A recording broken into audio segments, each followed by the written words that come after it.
Hello, everyone, and welcome to another episode of Final Fantasy XVI. I'm your host, Starnum Lander, and it's time to continue.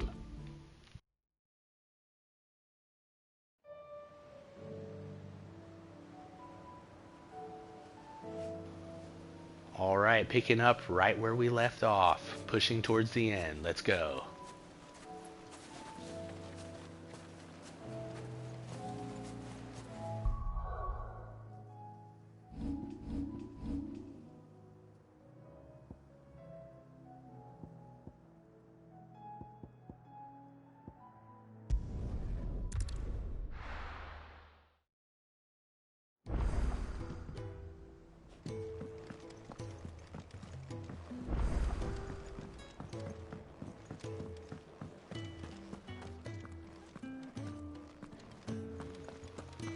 Alright, starting it off as usual with the lore time. Previously on Final Fantasy XVI. Good morrow to you, my friend.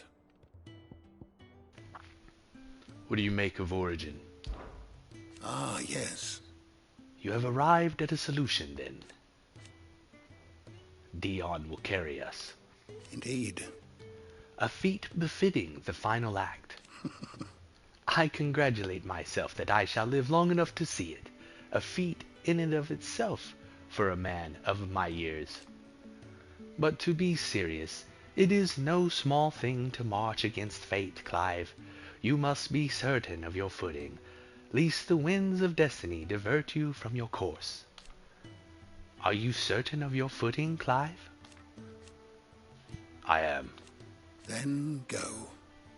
And do what you must. I don't believe you've read this particular chapter before. If you have a question for me, I should be happy to answer it. Persons of interest. Jill Warwick, a hidden past, dominant of Shiva, and trusted confidant of Clive, leader of the new hideaway. Born a princess of the Northern Territories, Jill was made a ward of Rosaria after her father, the Silvermane's incessant raids were quelled by the duchy. She entrusted her icon to Clive after he was bested by King Barnabas that he might have the strength to fight their fate to the last. Torgal, a hidden past, Clive's faithful friend. After the two were separated in a tragedy at Phoenix Gate, Torgal continued to search for his missing master, sniffing out anything that bore Clive's scent and carrying it home to their secret island hideaway. It was during one of his forays on the mainland that he encountered Cid, who took the lonely Torgal in, fashioning an anklet for the lovelorn pup, which he treasures to this day.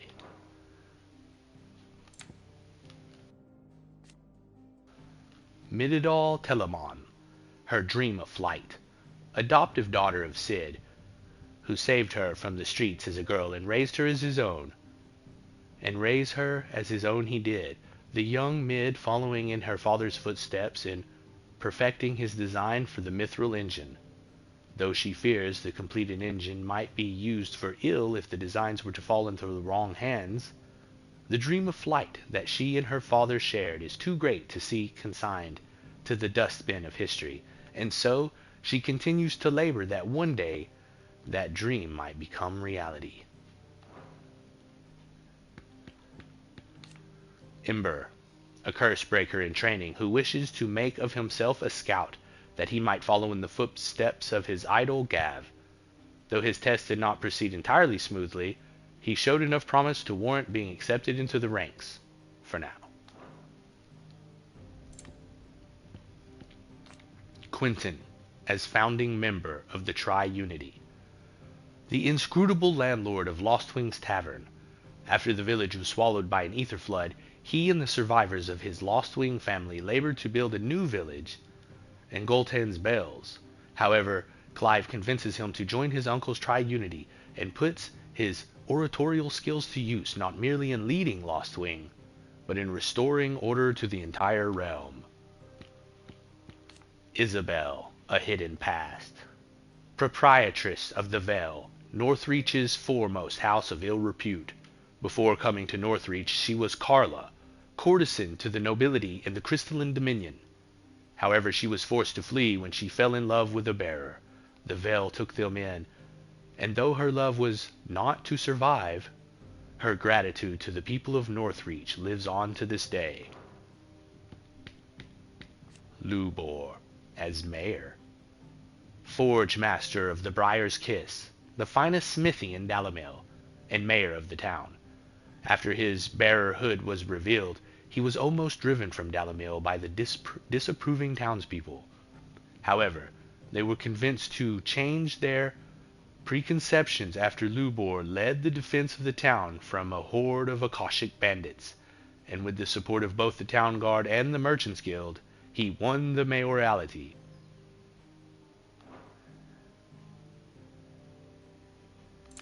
Mayorally?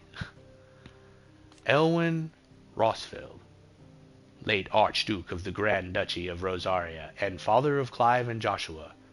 During his reign, he strove to bring an end to the mistreatment of bearers and his people's reliance on magic, a mission that he knew would meet with fierce opposition from the court nobility, and would not be achievable within his lifetime.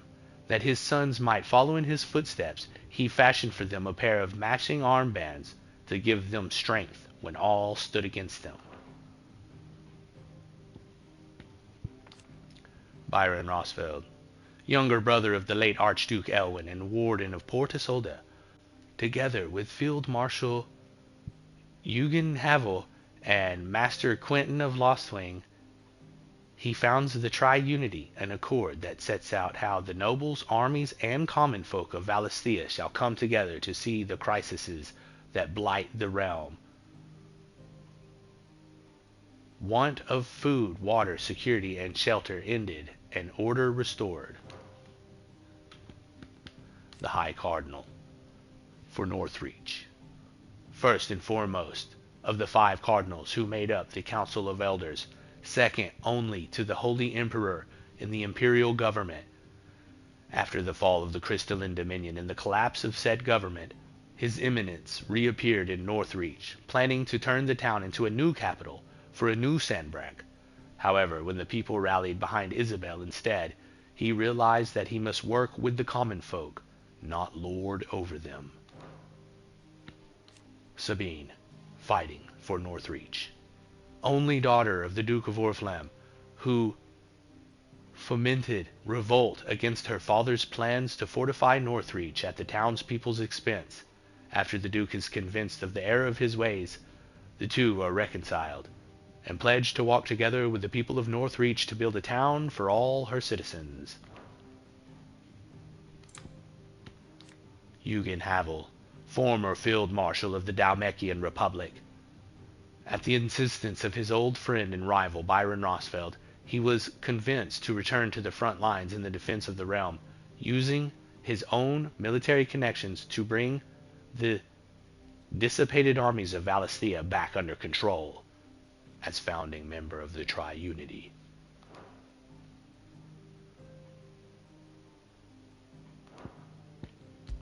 Lay of the land. The Curse Breakers, joining the ranks, a unit drawn from those of fighting age and martial training among the residents of the Hideaway, who conduct operations to liberate bearers from slavery. Beginning in Sid's Hideaway, the Order has greatly expanded both its ranks and its operations since the move to Benamir. While Otto manages their activities, day-to-day operations are led by Doris and Cole. Potential new recruits must undergo rigorous training and pass an induction test before joining the Cursebreakers' ranks.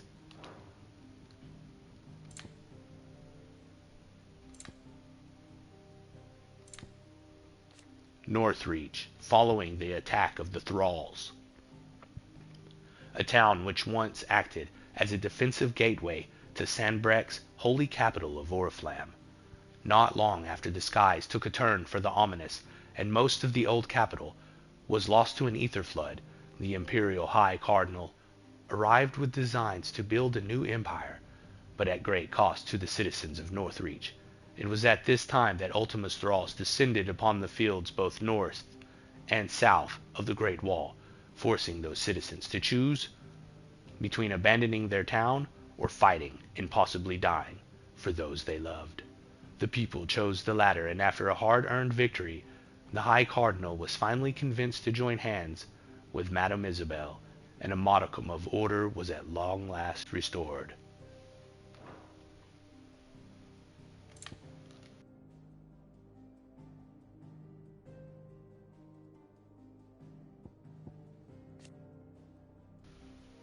The Dalamil Inn.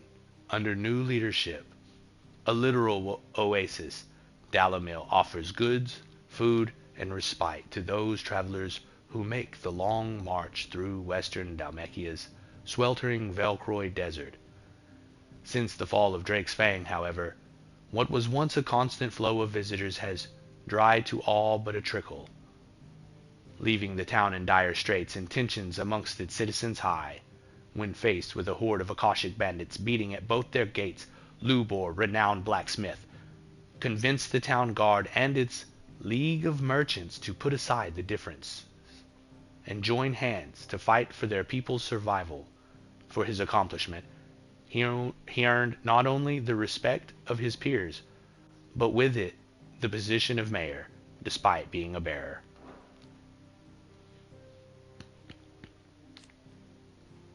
Certina, a humble settlement situated on the far northern edge of western Dalmacia's Velcroy desert.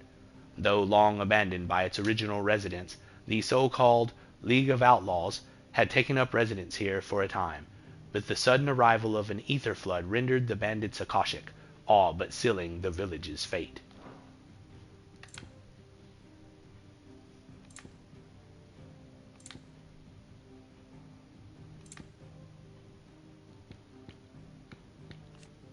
The Tri-Unity of 878. An alliance formed by Lord Byron Rosfeld of the Seven High Houses in the comfort of his well-appointed mansion in Port Isolde.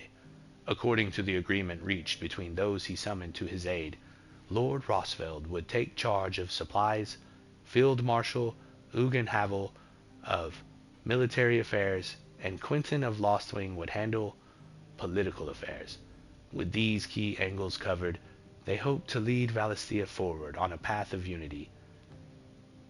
Given their home countries of Rosaria, Dalmacia, and Sandbreck respectively, the name of the famed treaty of old all but suggested itself.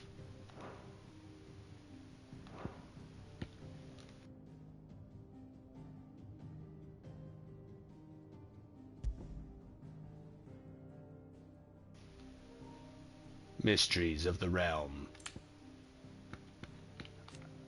Airship. Hidden truths. Legend has it that the people of the Fallen once sailed through the skies in the bellies of these ships, though all now lie shattered and silent on the surface below.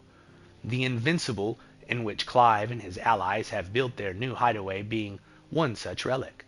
So advanced was the Fallen's technology, it was nigh indistinguishable from magic, leading a historian of the early modern era to remember them as the men of Magitech, men, or men of the magical technology. It is Mid's dream to bring this technology back to life, that humanity might take flight once more.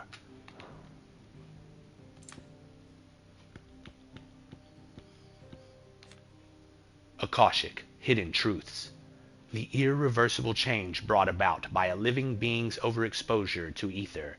Creatures are stripped of any intelligence or sense of self that may once have had, and become suffused with life force, usually manifesting as extreme strength and aggression. Ultima's casting of Primogenesis turned much of mankind directly, giving Barnabas his Akashic army, and with the despair they wrought, he sought to strip the wills of the rest, making them in his eyes pure.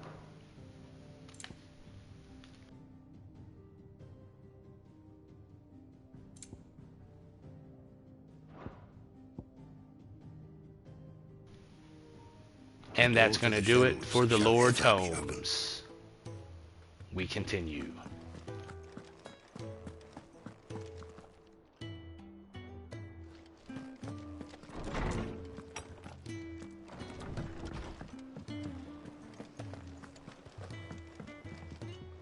Oh, you all right?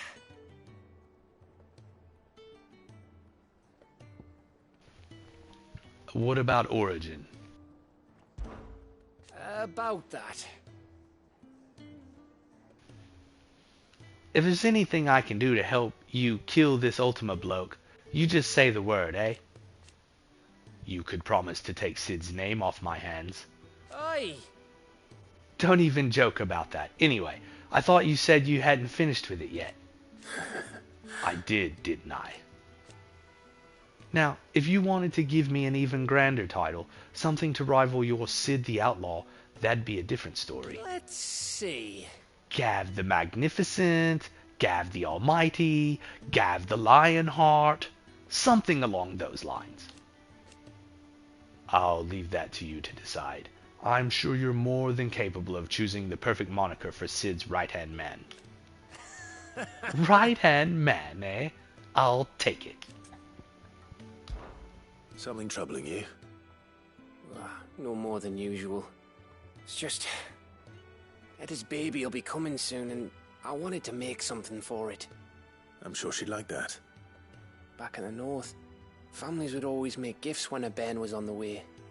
Yeah, let the little tykes know they were welcome in their new homes, like. So, what's the problem? Well, the problem is that Eda's due any day now, and I don't know if I'll be ready in time. Is there anything I can do to help? You know, there just might be. All right then. What exactly are we making? A good luck charm. But not just any good luck charm. Not just any. No. One made from the feather of a silver chocobo. There's naught luckier in all the realm, or so we used to say back home anyway. Thing is, they're hard to come by. Had Otto and Karen check with their suppliers, but nothing. I'd try and track one down myself, only... Only the big day is fast approaching. And that's all you need, a feather. That or the bird whose horse it's attached to, aye. I was gonna start by asking around with travelling traders plying the northern borders. Well, there's no shortage of those passing through Martha's. I think I might make that my first port of call. I'll let you know if I find anything. You're a good friend, Clive. I won't forget this.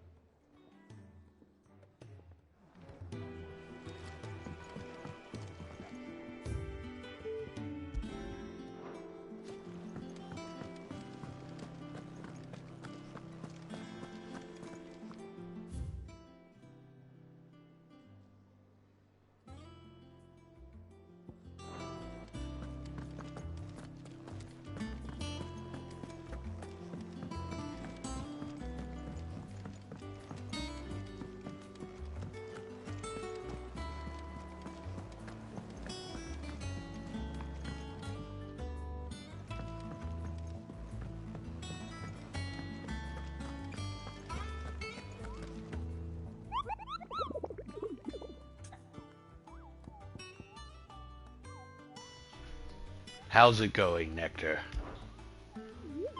Did I ever tell you about the time I journeyed through the southern ash, Koopa? Through Orcish lands.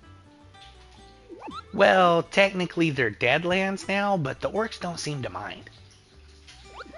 They found a way to survive without mother crystals, just like we have, Koopo. Though it involves a good deal more cannibalism than here at the hideaway. At least, I think it does. You don't happen to know what Molly puts in her brown, do you, Koopo?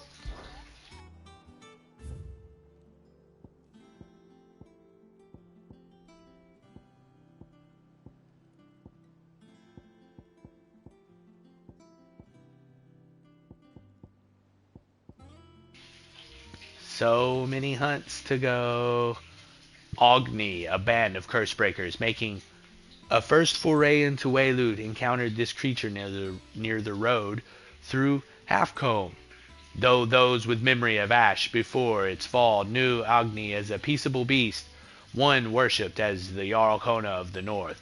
The ether has since added to its mind, sending it barreling hither and yon, crushing anything in its path. To end its torment would be a mercy.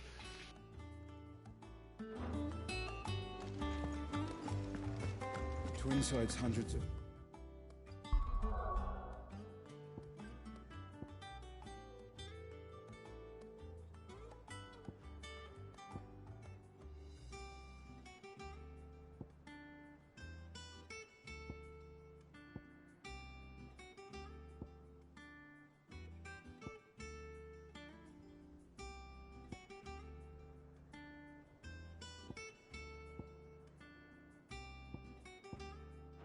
leagues away.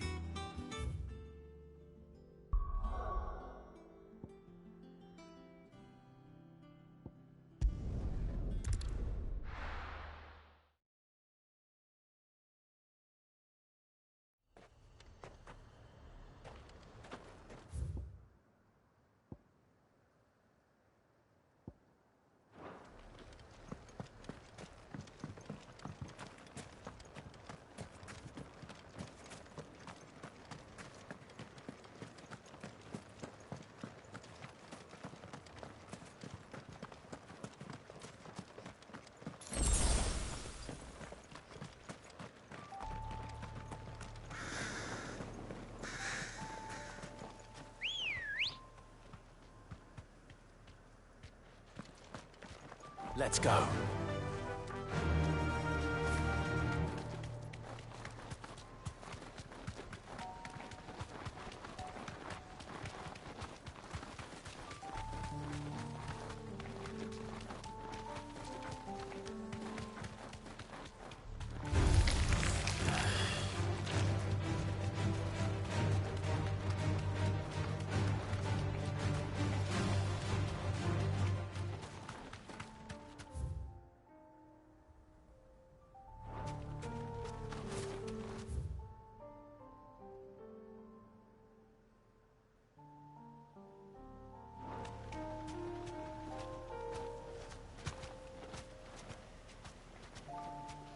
This is weird, like, the side quest is also where the creature is, I think. This be Nickelberg.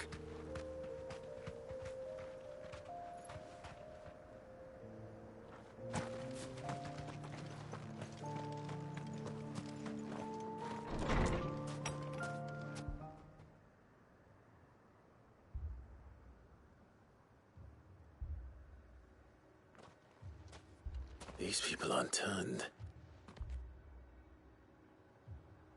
And the village seems safe enough at least.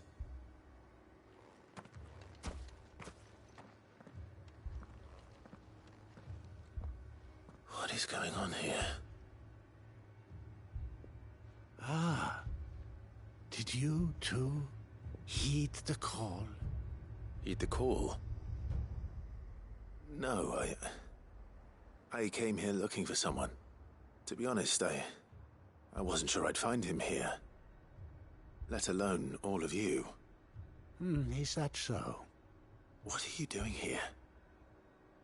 Is this where you live? It is my home. The others, they heeded the call. You keep saying that. What do you mean? They came here to perform the rite, just as King Barnabas instructed. This village is their altar, where they shall cast their souls upon the gentle waters and give themselves to the Lord. Give themselves. Oh, Lord, cleanse us of our sins. Let us be reborn in your loving arms. Free us from the torment of this mortal realm. They want to be saved. Forgive me. But did another foreigner, like me, come here? He was probably wearing a cowl. You mean the traveler from Storm? Yes. He's staying at my house, toward the rear of the village. Thank you. If you don't mind, I'll go and greet him. They seek the same salvation Barnabas did. Salvation. At least the third chair still lives. Let's go and find him.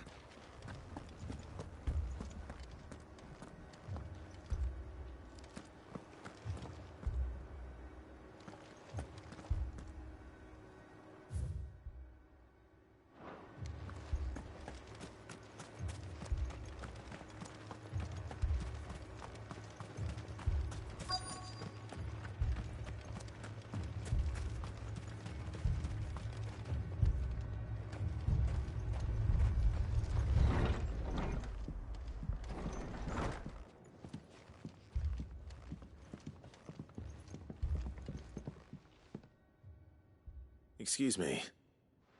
Are you with the Undying? I am. And so it would appear, are you? Lord Rosfield, if I am not mistaken. That's right. And you must be the third chair. I am. Cyril was worried for your safety. He sent me to find you. Then I must apologize. I did not mean to trouble the bearer of the burning quill. Much less you, my Lord Marquis. He said that you had failed to report. Is there a reason for that? I came here to study the followers of this new faith. But the more I learned of them, the more my own faith began to falter. You have seen them at their prayers, have you not? They devote themselves to the veneration of their Lord with a fervor I have never seen before. Praying night and day that they might be rid of their wicked wills and reborn in their Saviour's light. Not that they might be granted respite from their worldly woes, but so that they might continue to serve him. Serve him with all of their beings. I, too, swore to devote my life to the service of my Lord and Master, but this... 'tis different. It is more. And so I would see it through to the end. See these people safe, that they might achieve their dream. That they might do their duty to their Lord. Even if it should keep me from doing my duty to mine. You do understand what their dream is, don't you? I do, my lord. They would cast aside their wills and become a Kashik. I know that it may be hard to believe, but to these people, that is the very essence of salvation. Forgive me, my lord, but I must remain here. If you are to return to Master Cyril, I would consider it a great... Did you hear that, my lord? Something is happening. I'll go and find out what. Stay here.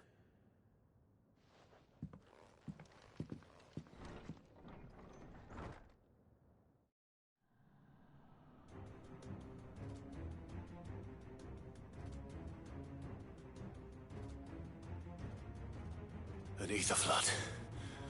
Oh no. There must be something I can do.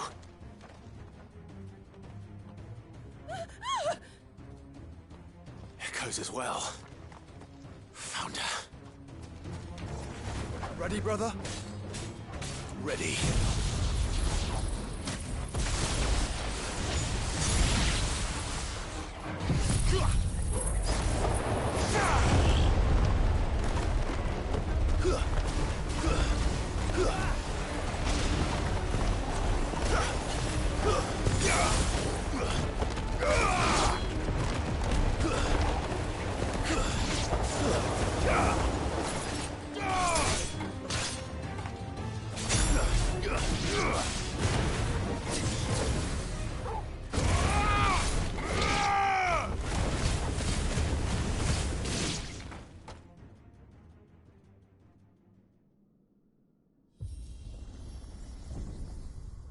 What now?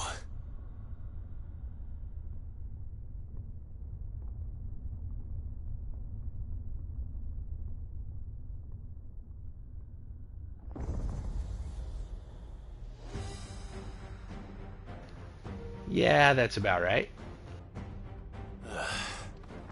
We meet again. I've killed your kind before. Waken wins!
Enemy slain.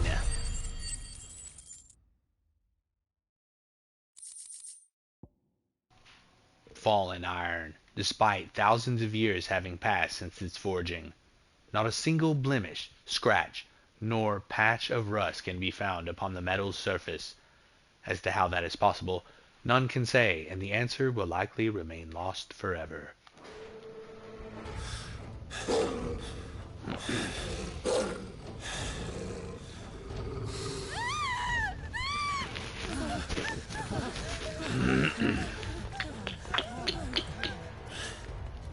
Damn it!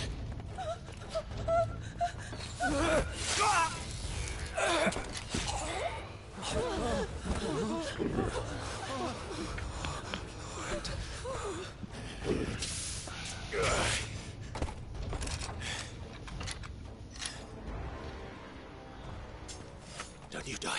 Come on, speak to me. I had to save them, that they might have a chance to find true salvation. By devoting themselves to the service of their Lord. Just as I did, when the Undying plucked me from the gutter and gave me a cause to believe in. A duty to serve was everything to me, and I would not deny them that fulfillment, even if they must become a Kashik in order to achieve it. Forgive me, my Lord Marquis. I did not mean to trouble you with this. My findings. Could you deliver them to Master Cyril for me? Of course. Your duty will be done.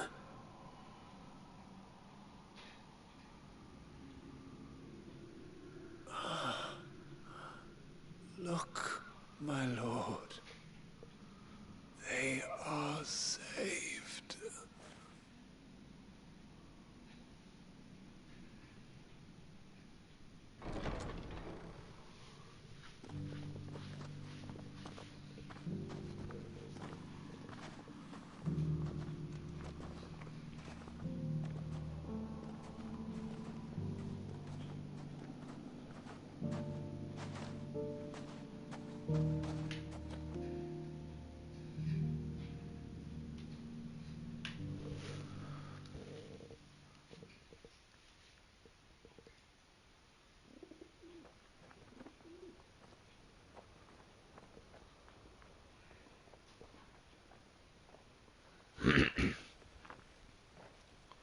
They are saved. Founder. I should get this report to Cyril.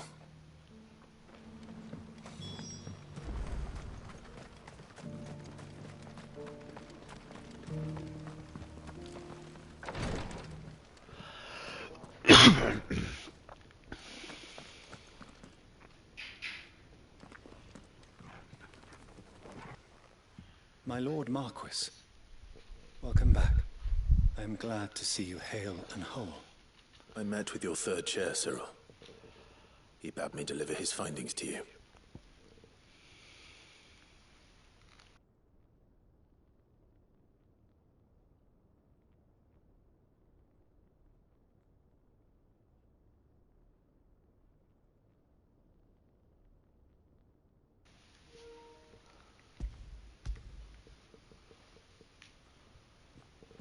Thank you, my lord. He remained in Ash? He died protecting the villagers from an echo. I buried him in Mickelberg. I'm sorry that I couldn't save him. If you could not save him, no one could. The villagers, they were believers in this savior cult. They prayed to their god that they might be unburdened of their wills.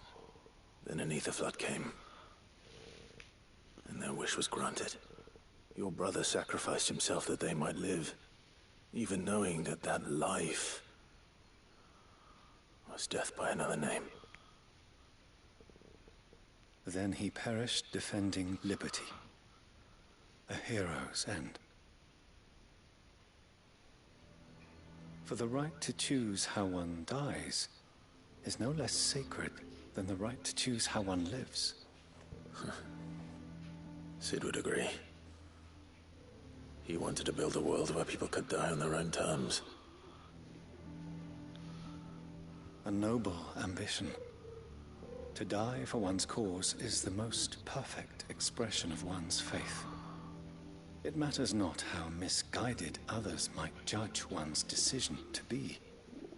Only that the decision is one's own.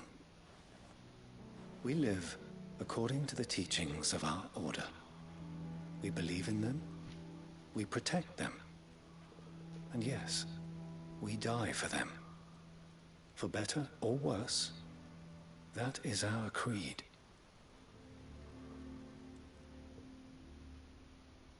But he didn't die for your creed. He died to save them. And you still believe that what he did was right? I believe that he believed it was. We of the Undying are not slaves, but willing servants. And this was his will, the ultimate expression of it.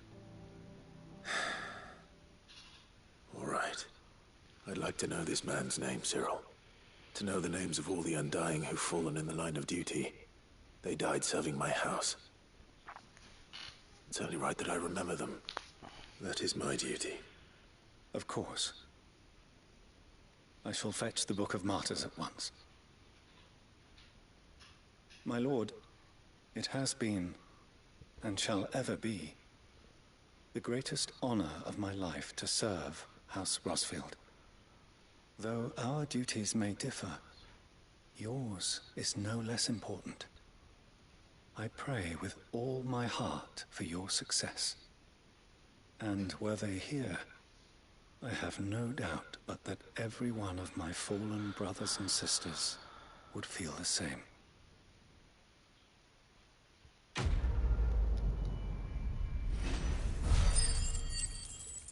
Duty Undying 2. Level up.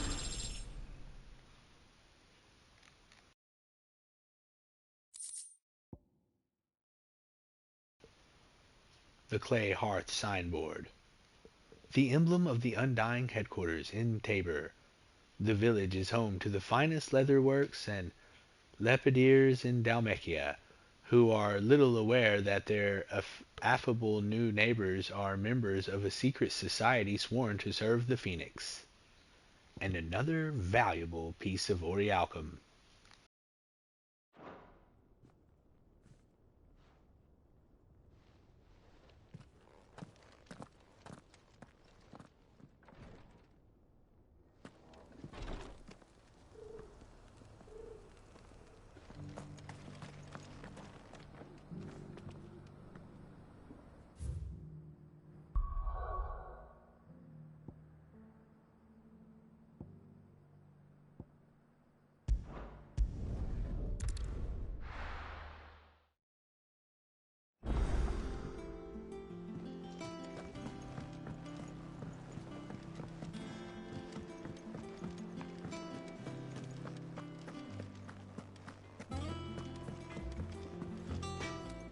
Trouble with your gear, or...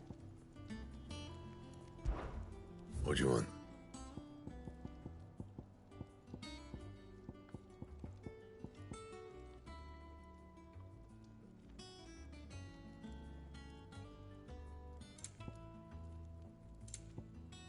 Anything else?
faster!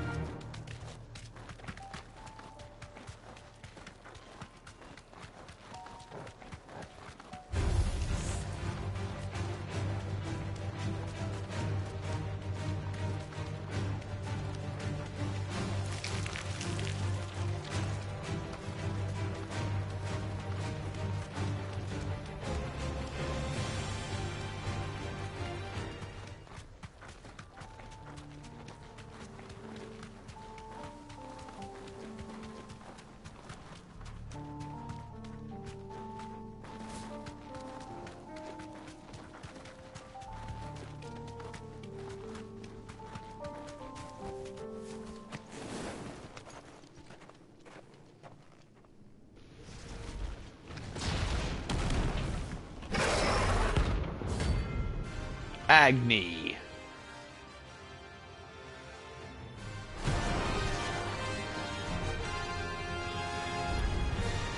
Look who's here to meet us. Pity they don't seem foreign visitors.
Notorious Mark slain.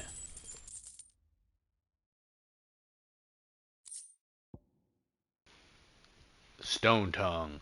Even should one manage to survive the rows of diamond hard, serrated teeth lining an archosaur's jaw, it is likely one's reprieve will be short-lived, as awaiting one just beyond is a granite tongue sure to finish the job.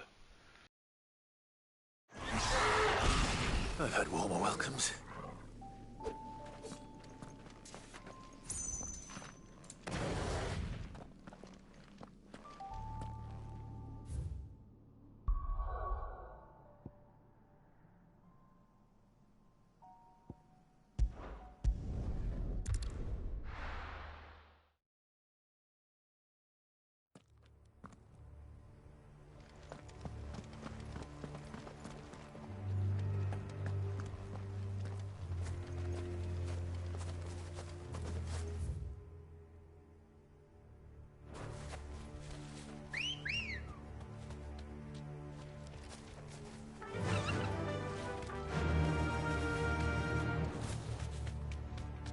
Doris is waiting for me near Balmung Dock.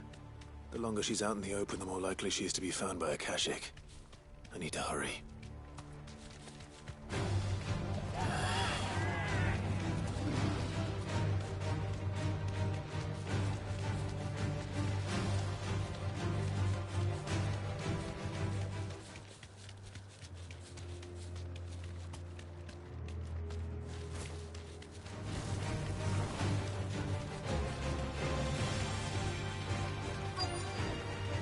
Back to the stables, go.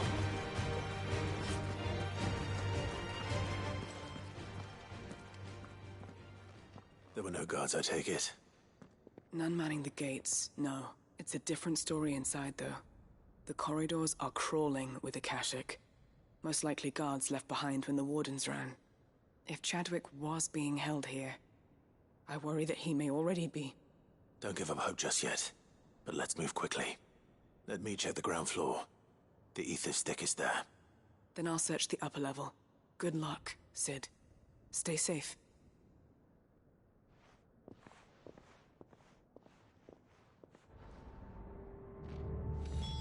Just how bad are the floods inside the walls? Bad enough to turn a bearer? I hope not. We're risking a lot just being here. Better keep my eyes open for signs of life.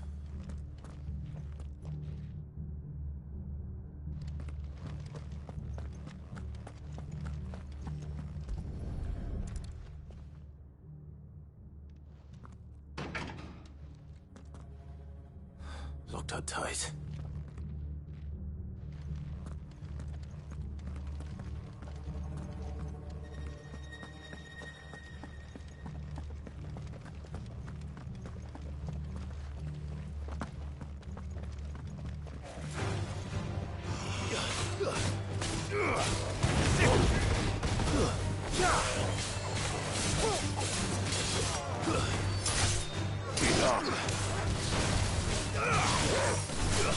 Farewell.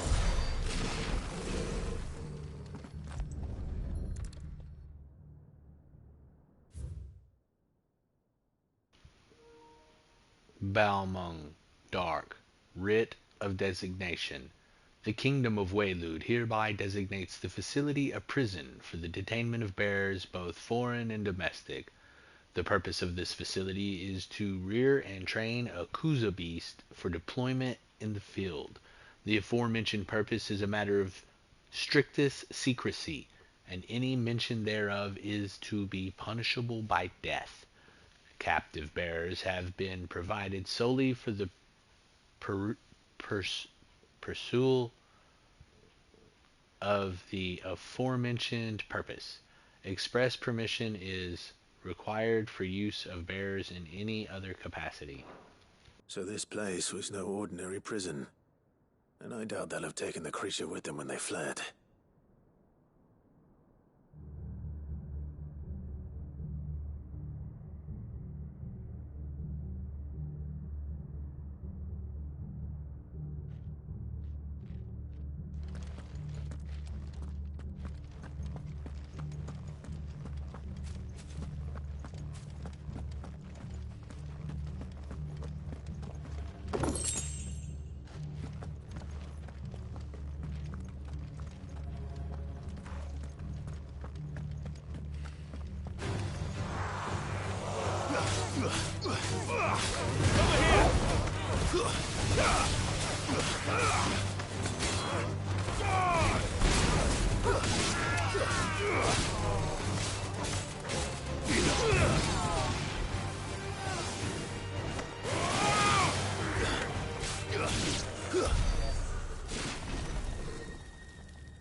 Recommendation concerning Kuza beast deployment. The Kuza has long been recognized as an especially aggressive species.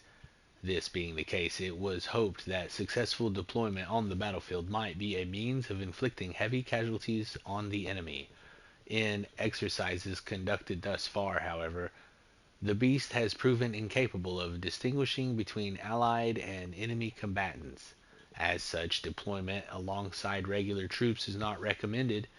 It is proposed instead that bearer captives be employed in order to draw enemy focus, and the beast then driven into the fray in order to achieve maximum benefit with minimal loss of Wayluder lives. Minimal loss of Wayluder lives. And what happens when they run out of bearers? Even the Imperials take better care of their branded than that.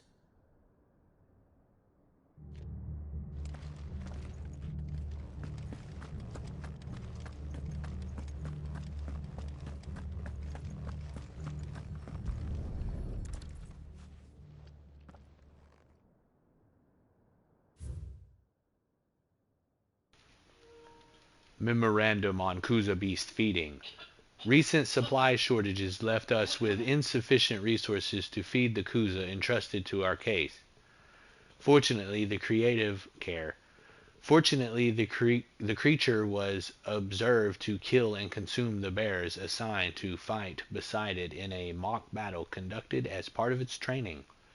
The beast was further observed to enter a state of visible contentment upon feeding in this way, suggesting that live bears may even be its preferred source of sustenance.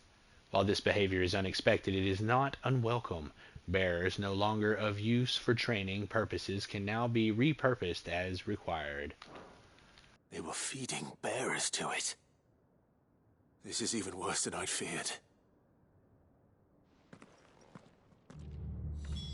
Nothing but a Kashyyyk down here. Hopefully things are looking better upstairs. I should go and see how Doris is getting on.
No lock downstairs. But I did find out that this place was more than just a prison. Something far more sinister was happening here. I know. I've been reading some of these documents, and it can't be true, can it? Bearers die every day in service of their masters, but this is so much worse. Pitting bearers against a wild beast armed with nothing but their wits? and all in order to bring about more death. And not just those who could fight, but the elderly, children even, and those who wouldn't or couldn't were disposed of. Whatever that means. I'm afraid it means they were fed to the monstrosity they kept here. Then we're too late. And I was a fool to bring you here. Don't say that. Did you find anything else? A key. But it doesn't fit any of the locks on this floor. Perhaps it will fit one of the doors downstairs. There's a corridor I haven't searched yet. Finish up here, then come and find me when you're ready. All right. I'll be there in a moment.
Let's see what we can find down here.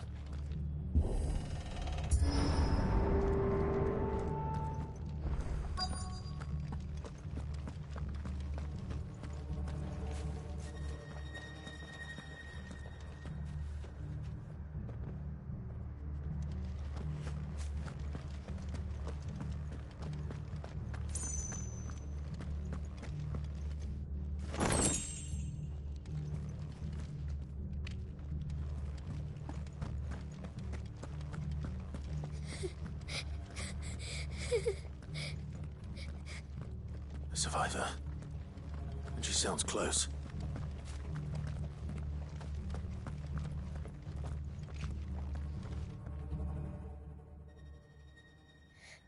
Who are you? There's no need to be afraid. Are you alone? Are there any other survivors? Some of the guards. They're still here. But something's wrong with them. Everyone else was eaten by the monster. Of course there were. Thank the Founder. It was worth our coming. But I'd rather we didn't linger. Are you ready? Ready when you are. You poor thing. He must have been terrified. Did Chadwick send you? What? He fought the monster. Distracted it so I could run away. He must have sent you. He promised to free the others too. Where is he? He opened your cell, didn't he? He wouldn't be here otherwise. Chadwick.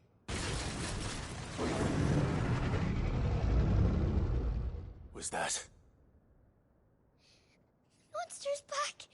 Chadwick, help! We have to get out of here. Doris, keep the girl safe. All right. You put that bearer-eating bastard in the ground.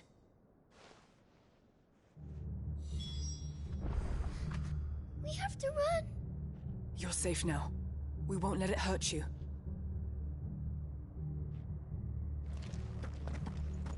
It's out there waiting for me. I can't let it live. Not if it's got a taste for bearers.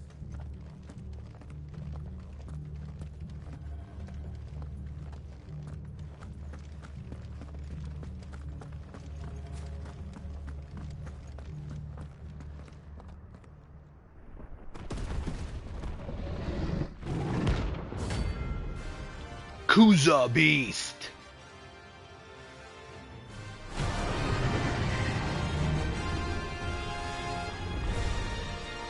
beast will wreak havoc if it ever leaves the prison. I can't let that happen.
Notorious Mark slain.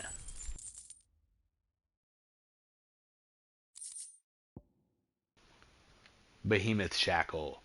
While it certainly hasn't stopped kings and emperors throughout history from trying, every attempt to tame behemoths has invariably ended in tragic failure. Or rather, it had until the kingdom of Waylu discovered a means to influence the beast's primitive mind in the form of an enchanted shackle that presumably works similar to crystal fetters, but without impeding ethereal channeling.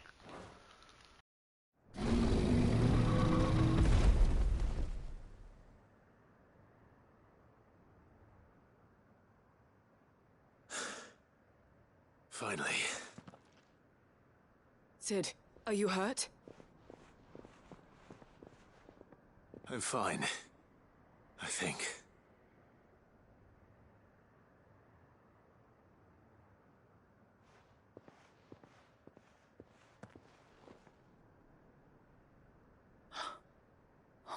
No. What is it? A diary. I gave it to Chadwick before we went our separate ways. He was here. Do you think that creature? I'm sure he fought bravely to the last. The girl is safe thanks to him. Chadwick. You fool. Come on. We have to get her back to the hideaway. We don't want his sacrifice to have been in vain. No. Of course not. I'll see that she's looked after from now on. It's the least I can do.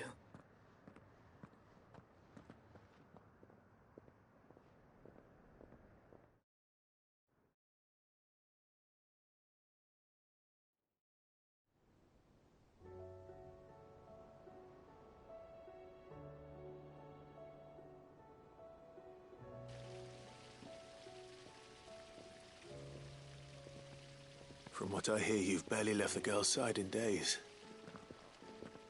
I hope she's recovering from her ordeal. She is. Slowly but surely. She's far tougher than she looks. I thank the flames we found her. If we hadn't... I know. But we did. I'm sorry we weren't able to save Chadwick. There's no need to apologize. Without your help, I would never have found out what happened to him. How he fought to the bitter end to save her. To save Haida Marie. That's the man I remember. The man I thought of as a brother. I wish I could have met him. I'd like to hear more about your past. If you don't mind, that is. Of course. You already met my former master. She trained Chadwick and I to do two things. Kill and obey. We were supposed to be sold to the highest bidder when the time came. But no bid was ever high enough to convince her to part with us. For years we were her daggers in the shadows. But we could never quite shake our doubts about the things she made us do. And then, one day, we just couldn't do them anymore. So we escaped. But staying together was out of the question. They would have found us too easily. After so many years of training, the pull to serve was always strong. It scared me to think he might have taken another master, become a dagger in someone else's hand. But even in captivity, the battles he fought were his own. And he died not as someone's tool, but as a hero. Haida Marie is proof of that. Bearers can cast off their shackles. And the Cursebreakers will show them how. I'll fight until my dying breath to see it done. For Chadwick, and for all of us. Thank you, Doris. We'll be counting on you.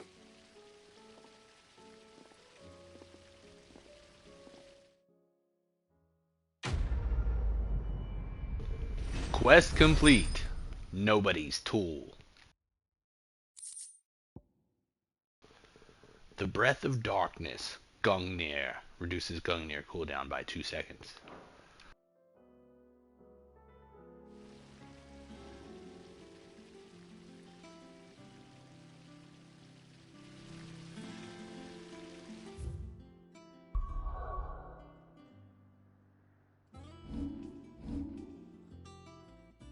Oh, so close. Oh, so close to being able to make that change. Switch that over. Get that Odin on lock. Yeah, you see.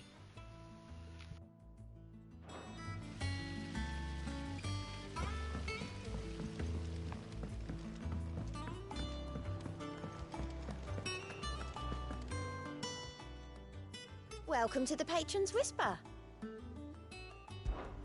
Your benefactors are a generous lot. Continental acclaim. If the drunken galley captain I shared a table with last night is to be believed, word of your exploits has made its way across the seas to the great continent. What is more, she claims there are those who would see you flourish, herself being one such woman. Jareth. You earned this. Come again. I may have more for you. What are the Genji gloves? Genji gloves. The island warriors of the Far East are said to claim a piece of the armor of a slain soldier following a battle, wearing it over their own until the next encounter, at which time they finally remove it. The warriors believe that the spirit of the fallen foe will now lend them their strength, increases damage dealt to enemies by 5%.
usher to the underworld. Travelers of the Gilded Path share stories of the Crystal Giant, a beast who haunts the paths less trodden, illuminating the shadowy canyons with the unmistakable blue glow of ether, and painting them red with the blood of his victims. If our suspicions are correct, and this creature is another construct of Ultima, then only by laying him low might we truly begin to live on our own terms. Titan's Wake, Dalmekia.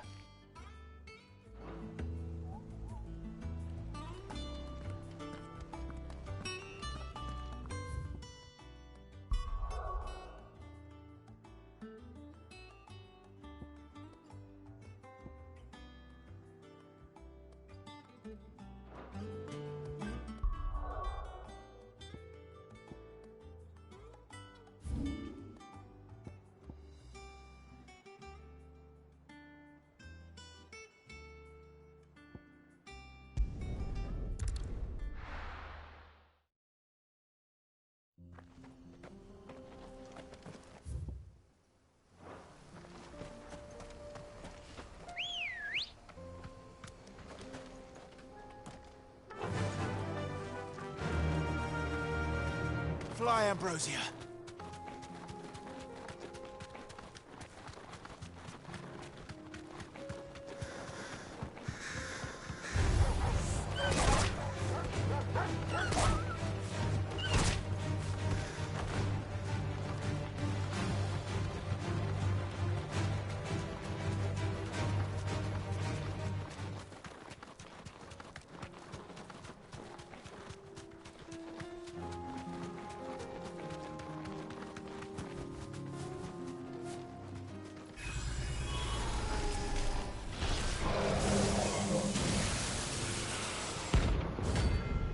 Thanatos.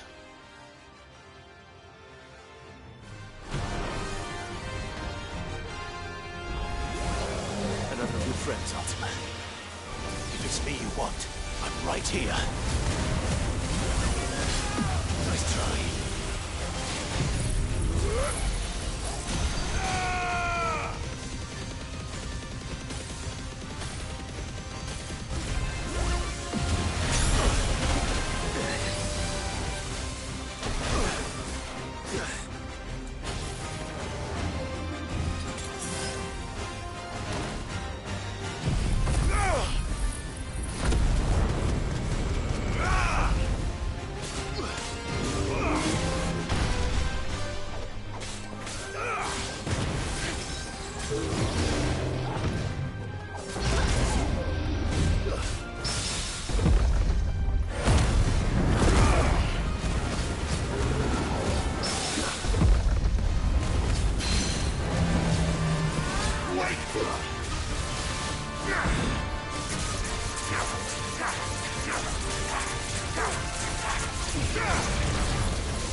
Notorious Mark slain.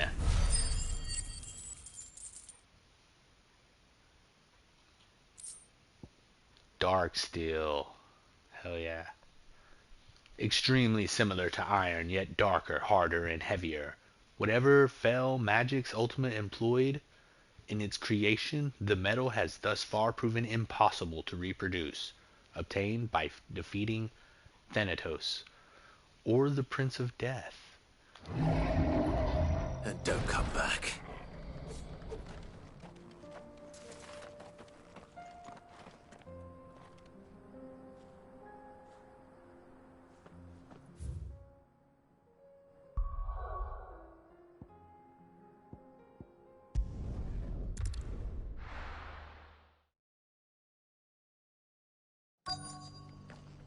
Let's hope one of the merchants here has what Gav needs. Excuse me. I'm looking for something. Oh, well, then I'm your man. A silver chocobo feather. Oh, or maybe not. Though you're not the first to mention the bird around here.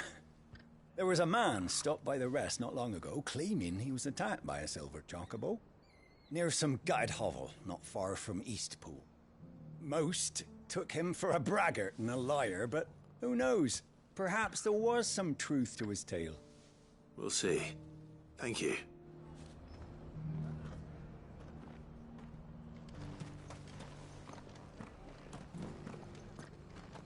We've got a few rooms going spare now.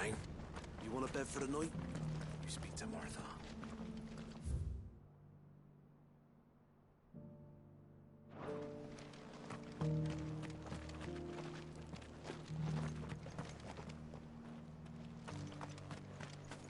Oh, this guy can fuck right off.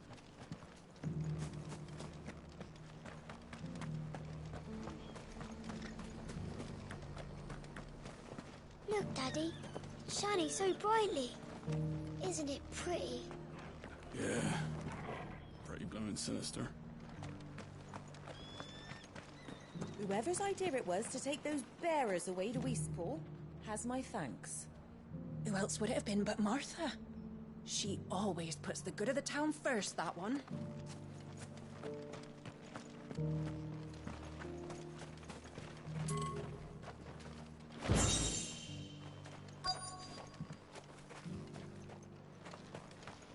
Hey, alright, new orchestral row.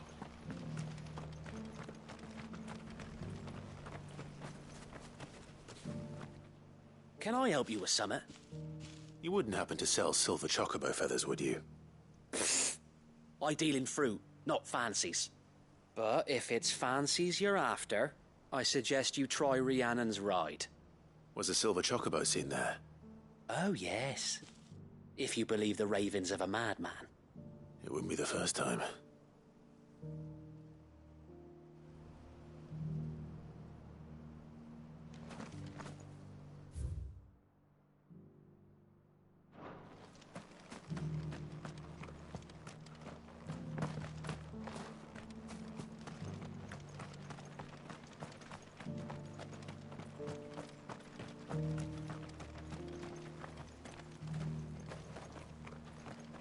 The people of the rest may seem to be in high spirits, but give them a little wine, a little company, and the tears soon begin to flow. Don't keep your woes to yourself, soldier. Open those floodgates. You'll feel the better for it, believe you me.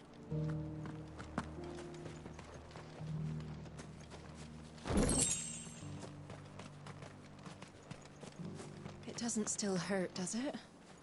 Oh, 1,000 Akashic jars couldn't hurt me. I'm a son of Rosaria, after all. A born survivor. The world seems to be changing so fast lately I can hardly keep up. But what I do know is that there's more bad news than good. You can tell that just by looking at people's faces.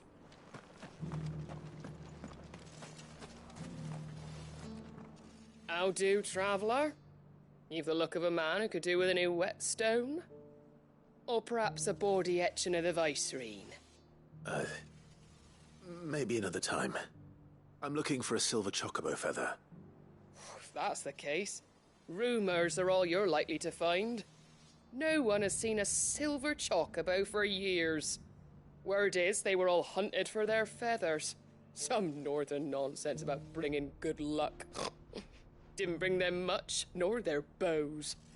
If any are still out there, I reckon they'll be doing their damnedest not to be discovered. You're probably right. Thank you anyway. A silver chocobo sighted in the hills near Rhiannon's Ride. It sounds almost too good to be true. But since I'm already here...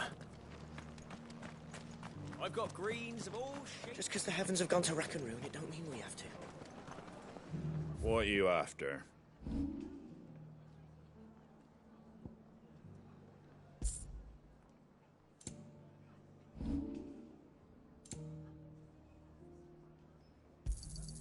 Much obliged.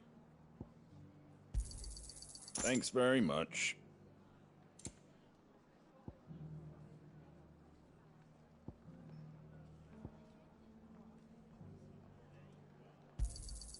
Much obliged. Very well.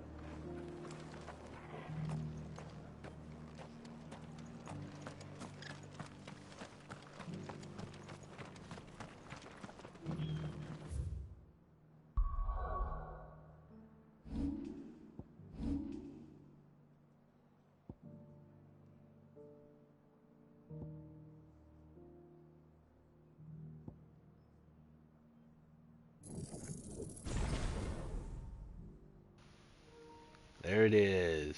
And with Gigaflare mastered, we can now move it and equip it to the other tray.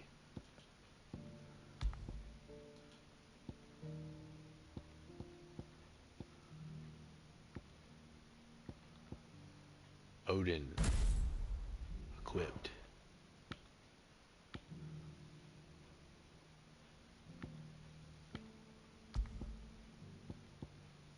Move Judgment Bolt in place of Gouge.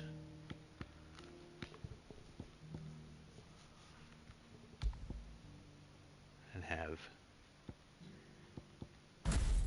Gigaflare. Oh, I see. Okay. Can do it either way. Put Gigaflare in the front.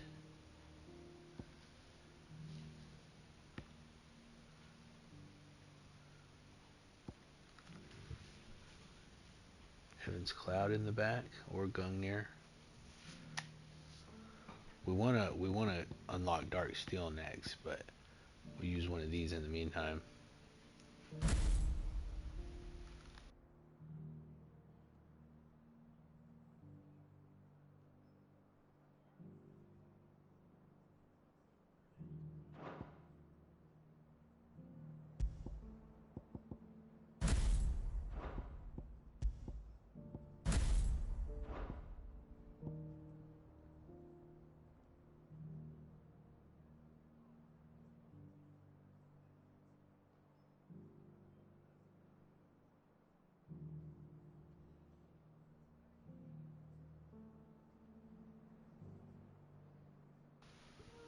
So this is your main thing right here, the Arm of Darkness. It replaces Clive's current weapon with Odin's Blade. Landing abilities with the Arm of Darkness fills the Zontetskin gauge. Hold R1 to execute Zontetskin.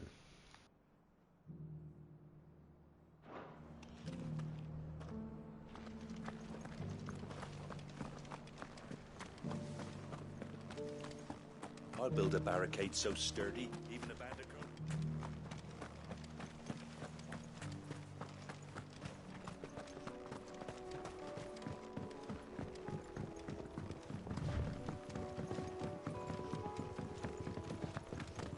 Can hardly make out a bloomin' thing. All for a sunny day.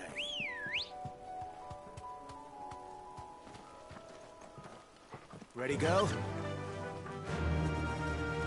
Faster!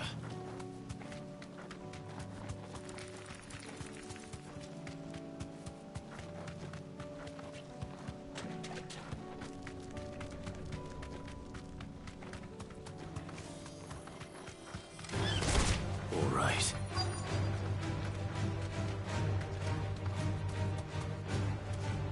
Tracks. We're not left bandits for a change.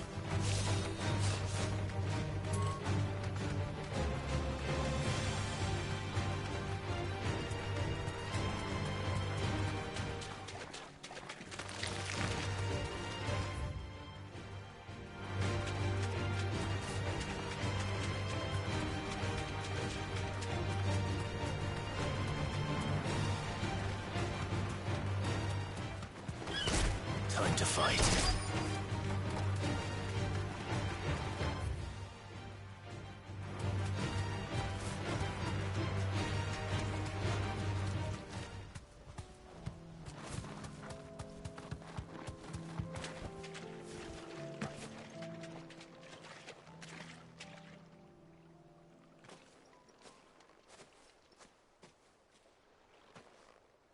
More tracks. And these look fresh. The chocobo was here. And recently. Perhaps it still is.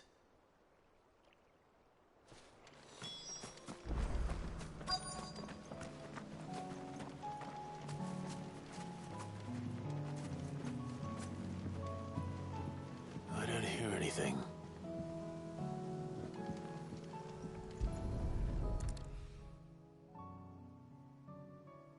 Well, I'll be damned.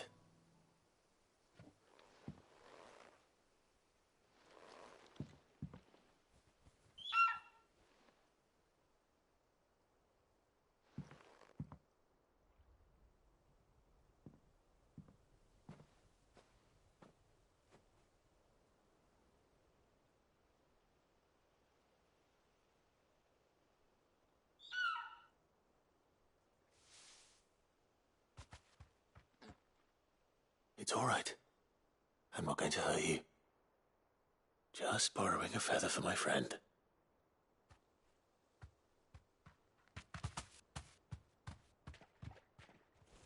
Thank you.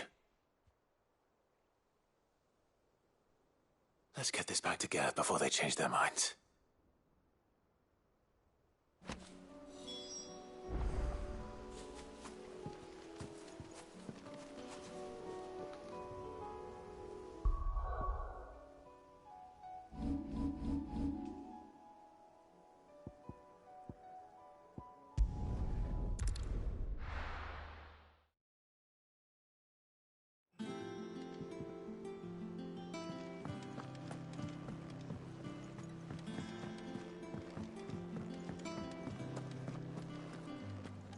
It was no trouble at all.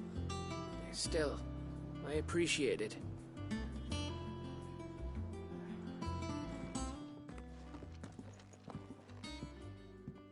Clive, you're back. How'd you get on? Any luck? Any luck, you say? To the people of the north, silver chocobos are symbols of good fortune. The mere sight of one potentially meaning the difference between a failed harvest and a bumper crop, according to Gav at least.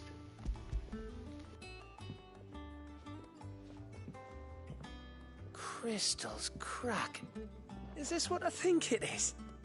Where in the hell did you find it? It's a long story.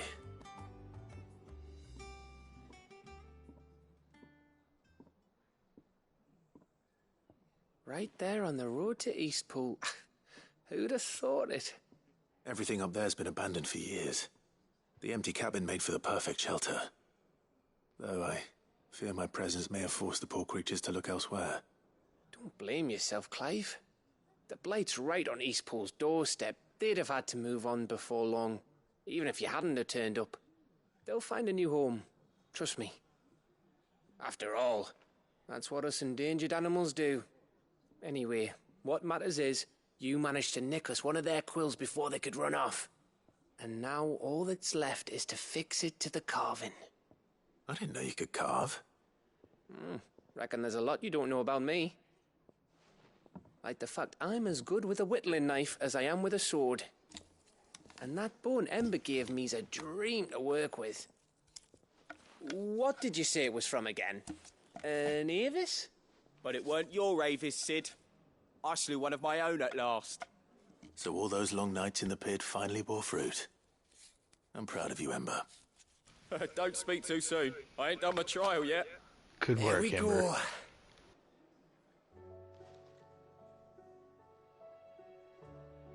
What do you think? I think if you ever hang up your scouting cap, you'll be able to make an honest living.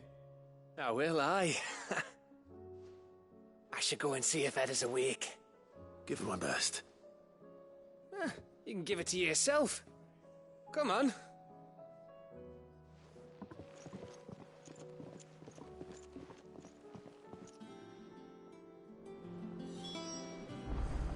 I don't want Gav to give up being a scout, honest.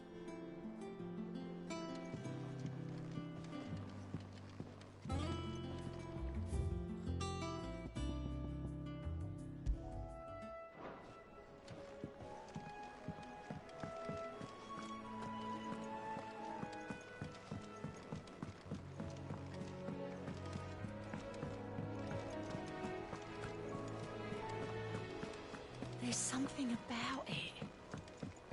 I feel like it's...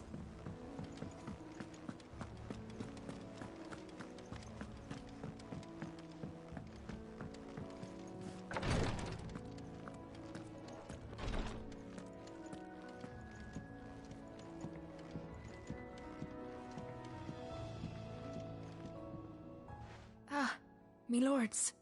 How are you feeling? Well, thank you. Is something wrong? Wrong? No, nothing like that. What it is... Go on, please.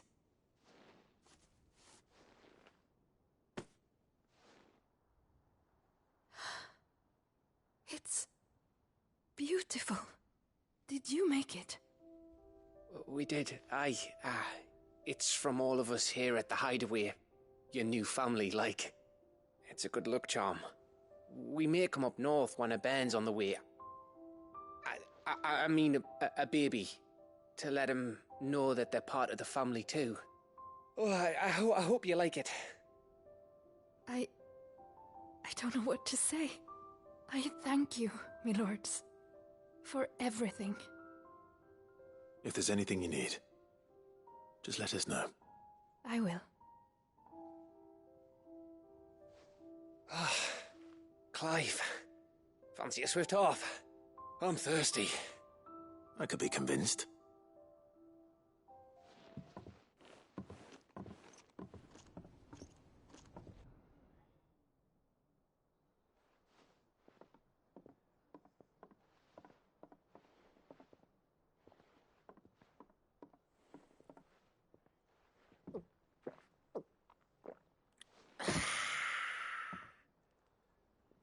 Don't you think you've had enough?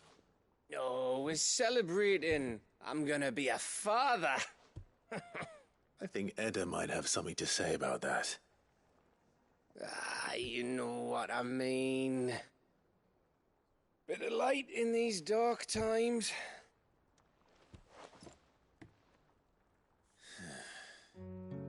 Wasn't long after me 10th name day, my mum told us she was with child again.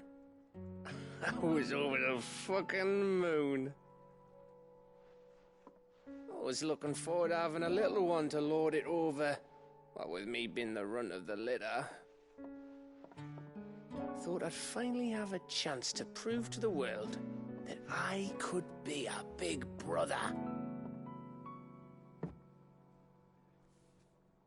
Imperials came the day she went into labour. Had myself a baby sister. And then I didn't.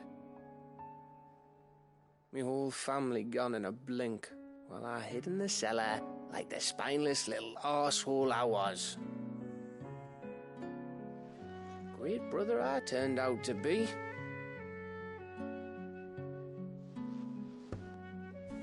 I'll never be a leader. And I'll never be a hero. I'm just a daft little dog who comes running when his master calls. I'll never be like you, or Sid, or Jill, or even Torgal. Have you finished? Maybe.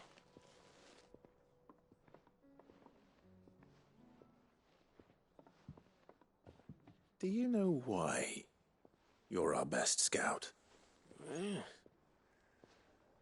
Because you don't need anyone to hold your hand. Without your resourcefulness, your courage, your determination, I don't know where we'd be. Maybe hanging off a cliff like, That was only the once. Exactly. You learned from it. And here you are after Founder knows how many missions, stronger for everyone. And let's not forget Rosalith. Who was it who freed me from the dungeon? Who was it who ran to Jill's rescue? That would be me. Because you're our brother, Gav. My brother.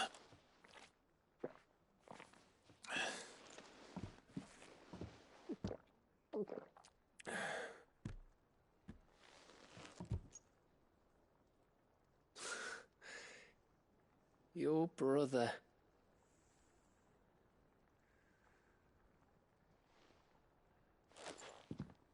Which means that when the time comes, I get your room. And your sword.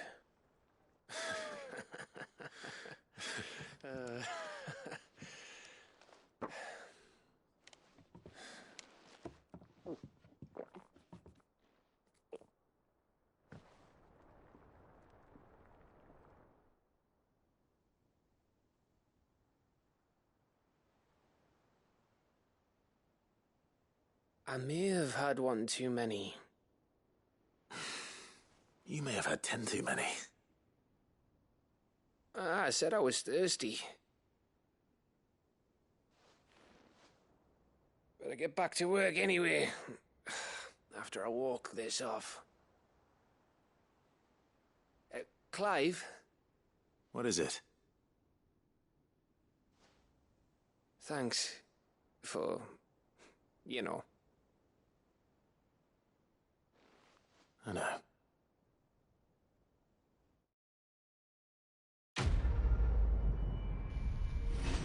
Quest complete. Silver linings. Winter mead. A potent potable made from the honey collected in the Northern Territory's short summers and fermented slowly over the next 6 moons. Said to warm the belly on the North's cold winter nights. I said I was thirsty. Gav.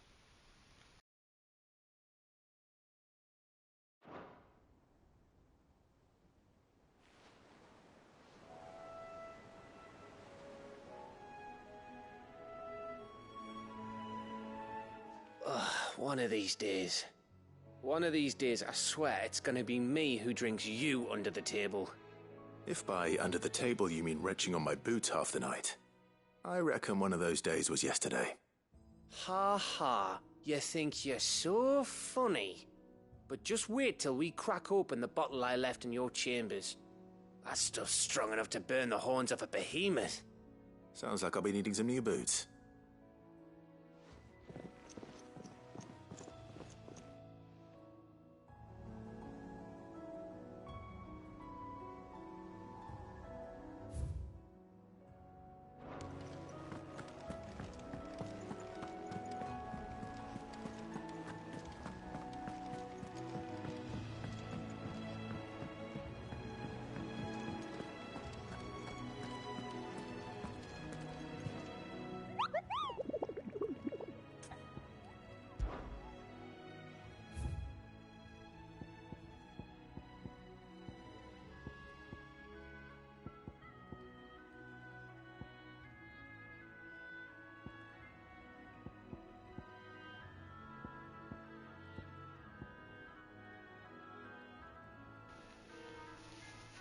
The Blood Moon.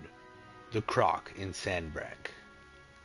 After the collapse of the fallen civilization, their technology slept silently within the ruins of their airships for many a long year. However, of late these echoes of the fallen age have begun to awaken, attacking any strangers on sight, presumably as they were designed to do so.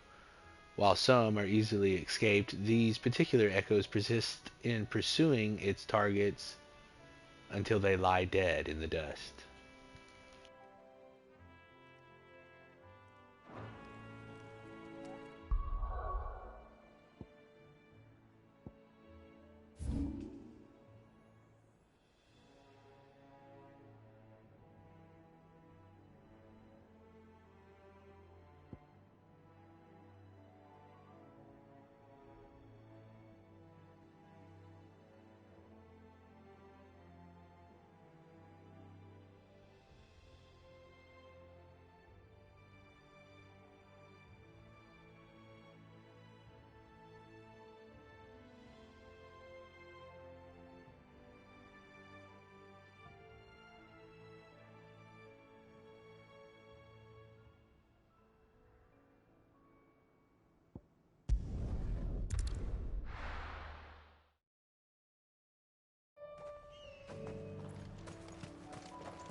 Ready, go?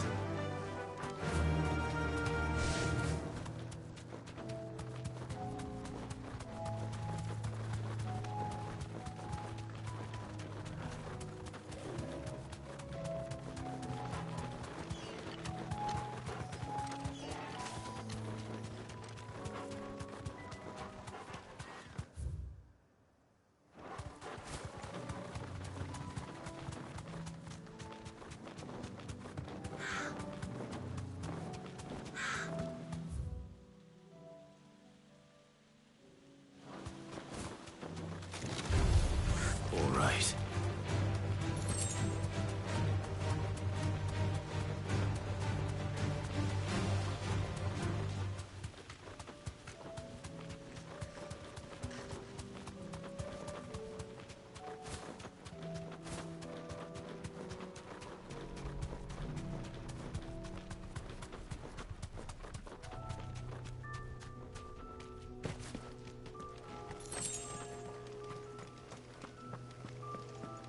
Company.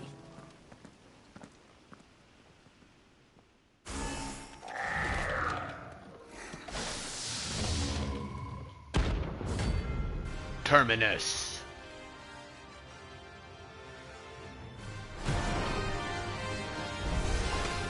Looks like we're working something up. Only one thing for it.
Sweet dreams.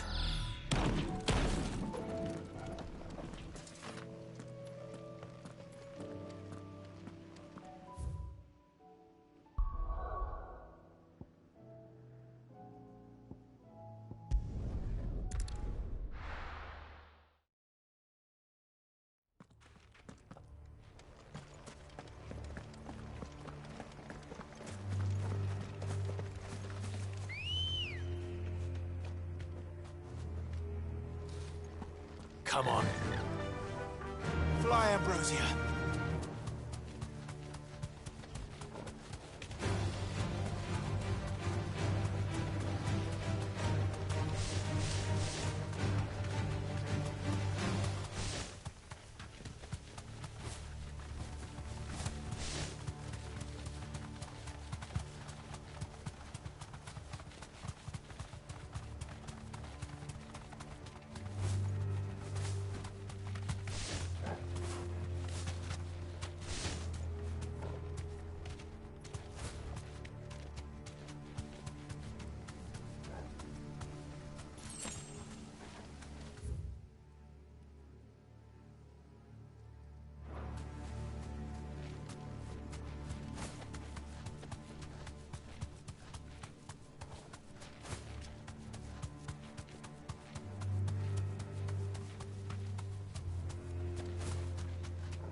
I can walk from here. This must be the orphanage. Hopefully the registry is still here.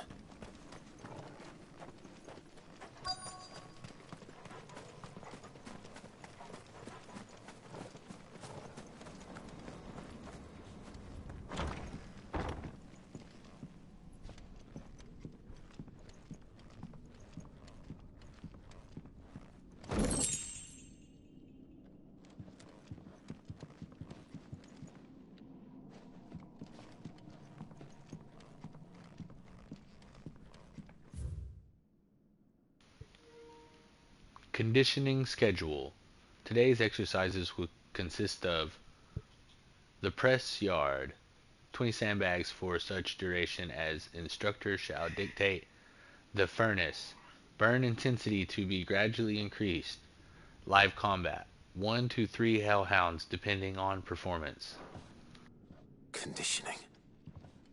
This is nothing short of torture. Bad Bat Conservatory Writ of Incorporation. The Kingdom of Waylood hereby incorporates this institution wherein juvenile bearers are to be granted the opportunity to give themselves in service to the state as soldiers. Trainees succumbing to crystals, curse, or otherwise perishing are to be disposed of with all haste. The graveyard is strictly reserved for the uncursed. Bare disposal within its bounds is punishable by death. Disposed of? Herman wasn't exaggerating. It's a wonder he survived this place. I need to find that registry. I have recently learned that my own daughter was among the children turned to stone by the brutal training I subjected them to. I had not so much a thought of her since handing her over to the authorities as a babe, but inquiries within the military confirmed it. It was her. I had been torturing my own flesh and blood, and now I see her everywhere. Today one of the children smiled at me in the hope of receiving a few scraps from my table. It was her smile, the smile she inherited from her mother, the mother I killed for giving birth to a bearer. Their ghosts have all come back to haunt me, my daughters, my wife's, all of them, all those children. So many have died at my hand. I can bear the guilt no longer, and so I have decided. Tomorrow I too must die. It will be the last order I give those poor wretches, the last torment I subject them to. I will command them to tear me limb from limb, and inter my accursed corpse beneath the white tree, whose crooked hands reach to the sky in supplication, and beside me my shame, my curse, the record of all their names, all those I have wronged. This reads like a suicide note. Did the director go through with his plan? There's only one way to find out.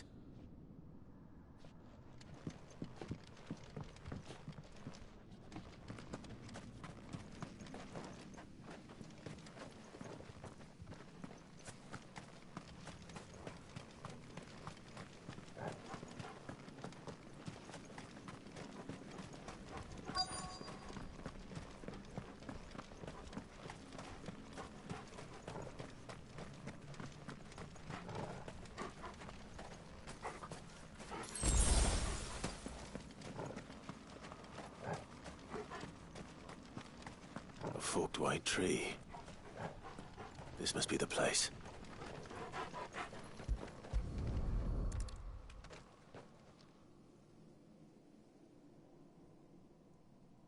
Could he really be buried here? There's something hidden among the roots. Let's see.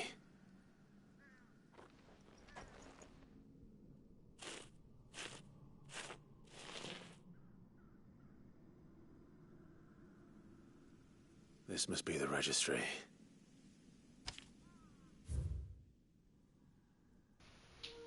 Bad Bat Conservatory, Registry of Bear Losses.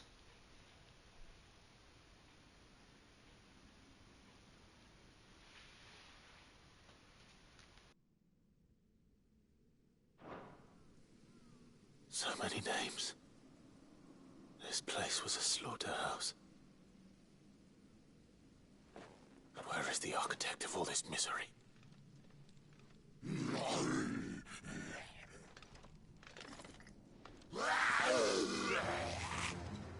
It was only a matter of time, I suppose. This place is cursed.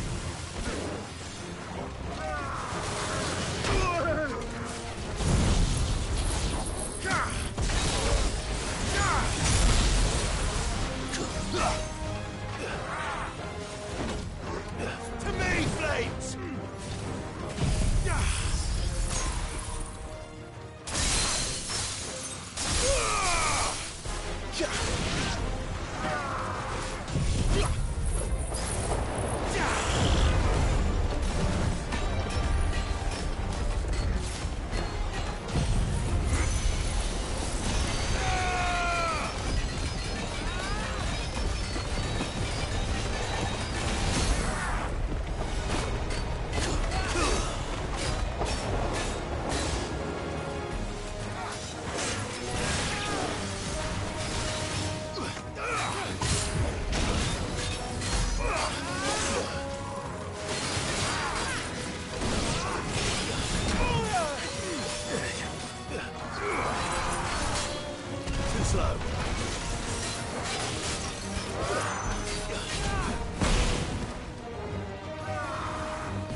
Finished.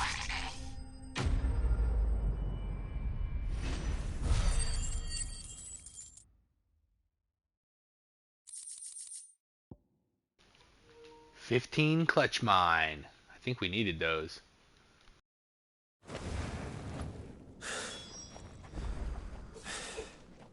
I'm done here. Let's get the registry back to Herman.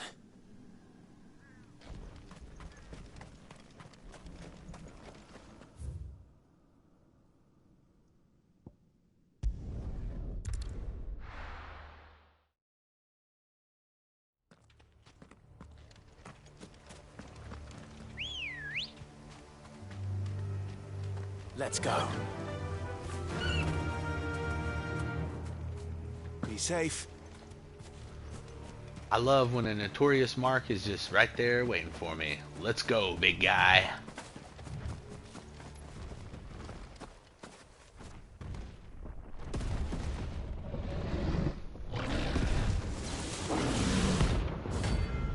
Behemoth King!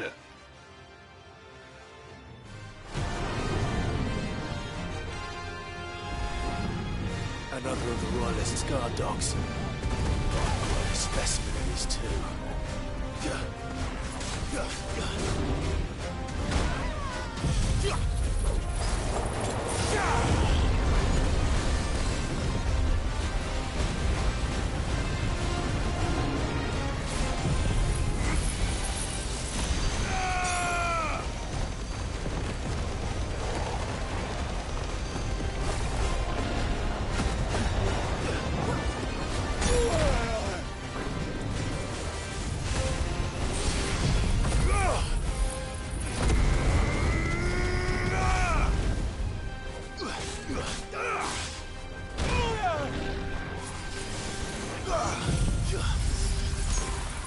That's better.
Slow. Nice try.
Nice try.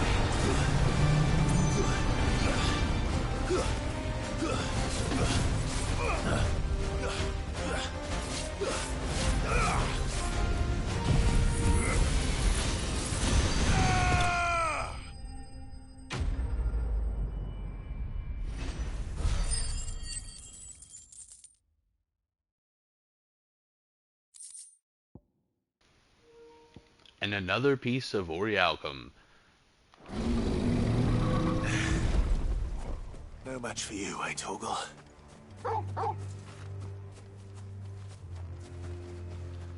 And that was while trying to readjust for the Zontetskin Odin equip.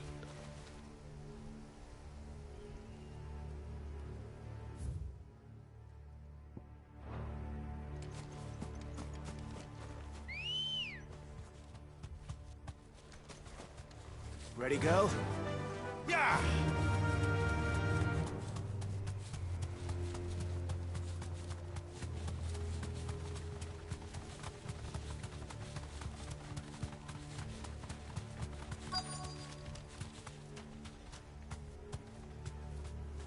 Thanks, Gal. The entire village looks abandoned. Now, which house would a bookworm live in?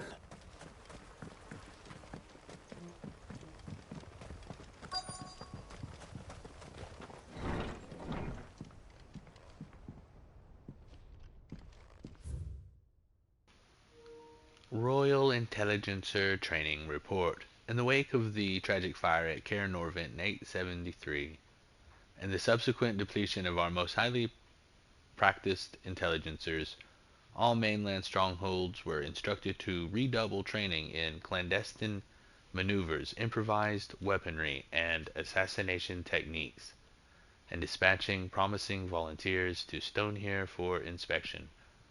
This report details progress made by the stronghold at Garnick in reinvigorating Waylude's ranks of esteemed intelligencers. This is a Royal Army logbook. Did he take this from the local barracks?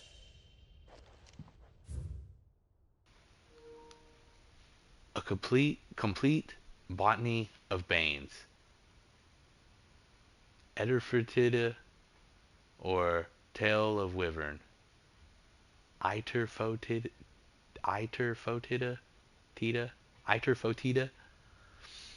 white of flower or black of root, the latter of which gives out an inky gall when cut or crushed. The tribesmen of Northern Storm pick their skin with oaken needles soaked in such, drawing curious patterns about their arms and legs in honor of their heathen gods.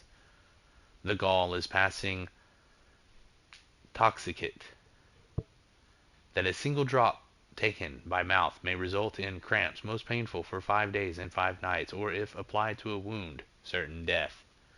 Should a slip of the needle end a young warrior's life, it is said that his skin print failed to find favor among the heavens.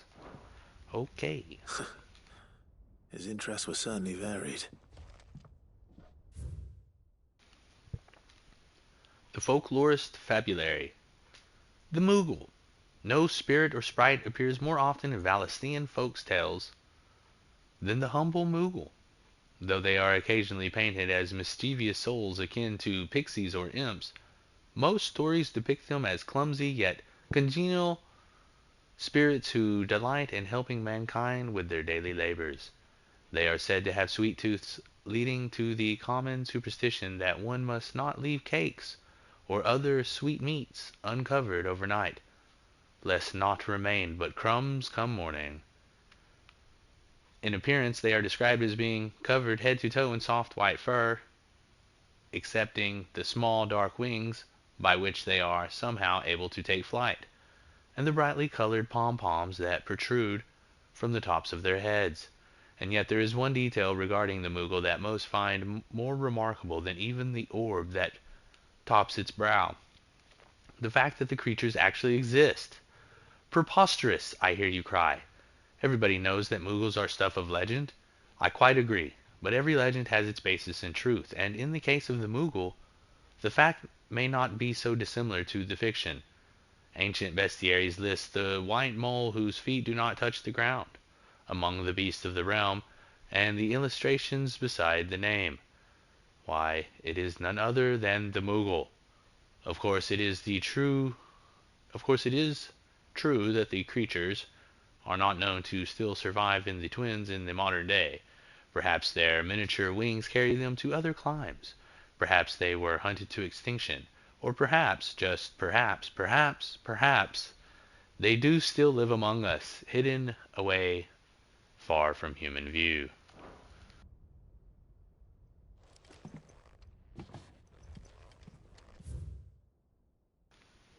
From a Distance.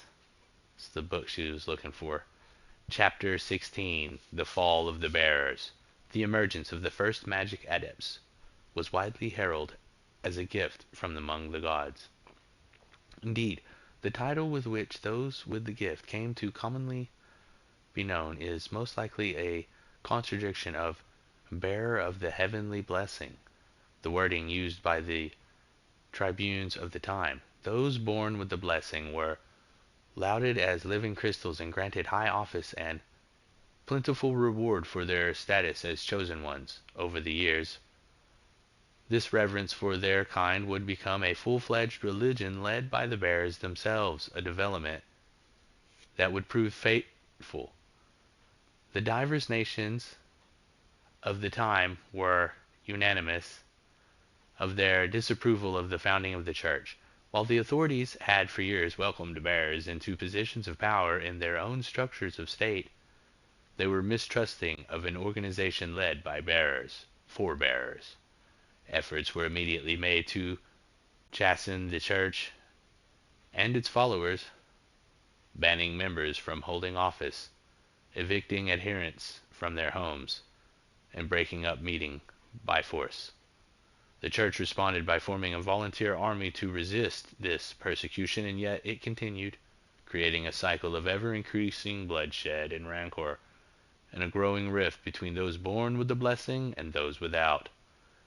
What began with beatings and street clashes would eventually spill over into an all-out war that consumed the greater part of the Twins for nigh a generation, and decimated the population of men and bearers both.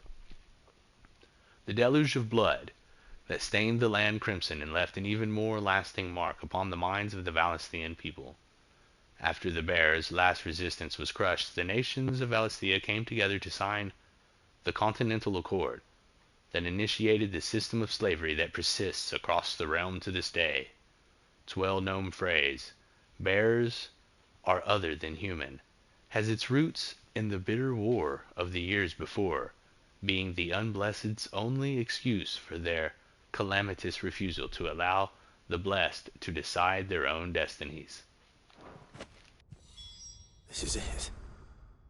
But if what it says is true, I need to get this back to the hideaway.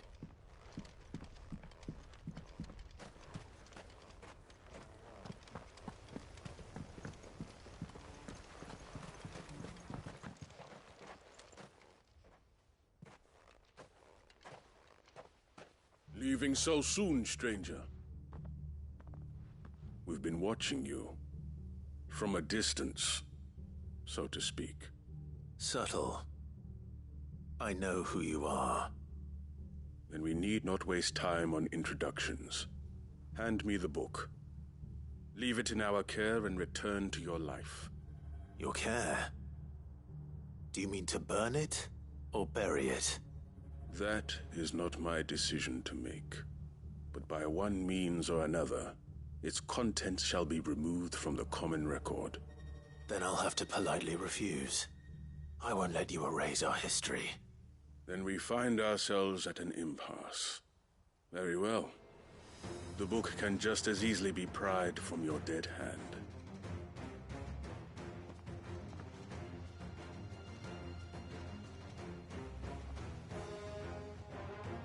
Let's see, shall we?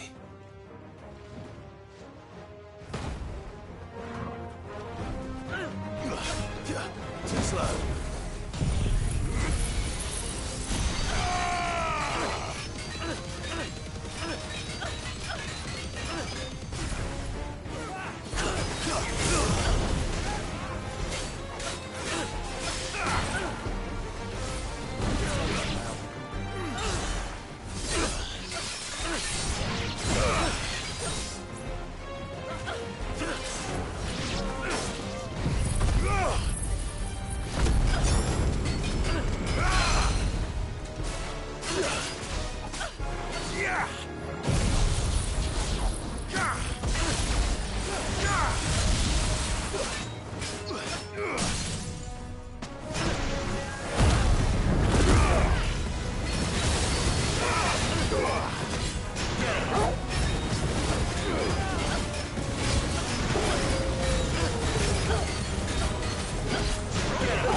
Level up!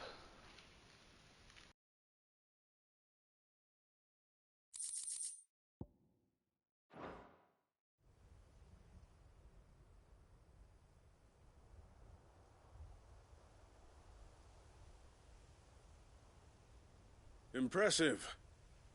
But we have other means. We shall claim the book yet. Why do you want it so badly anyway? It lays out in no uncertain terms the vanity and avarice of mankind. It tells the shameful history of the persecution and oppression of a gifted few by a giftless many. Would you say that this interpretation was correct? I don't know. You don't know. Your sword may be sharp, but your wits are dull. So let me answer for you. There is no correct interpretation of history.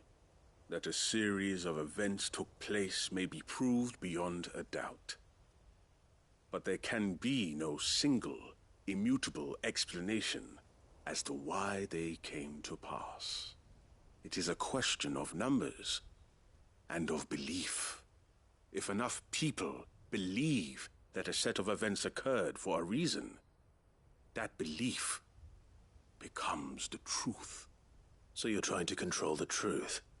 We are trying to protect people from themselves, from knowledge that would bring them naught but pain. That is all. You may keep the book, for now. The world is small. We shall meet again. Until then. Wait! Damn it. Let's get this back to Vivian. Perhaps she can explain what that was all about.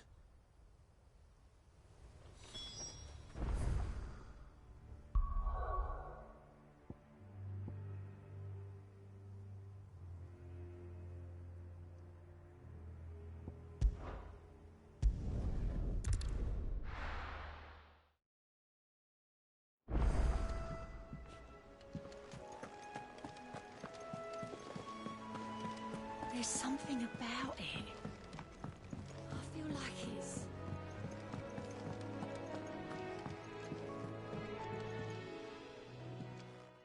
Vivian. I found it. The book you lost.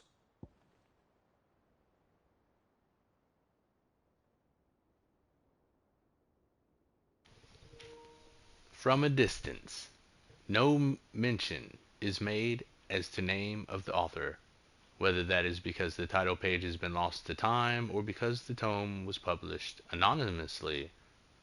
It is impossible to say.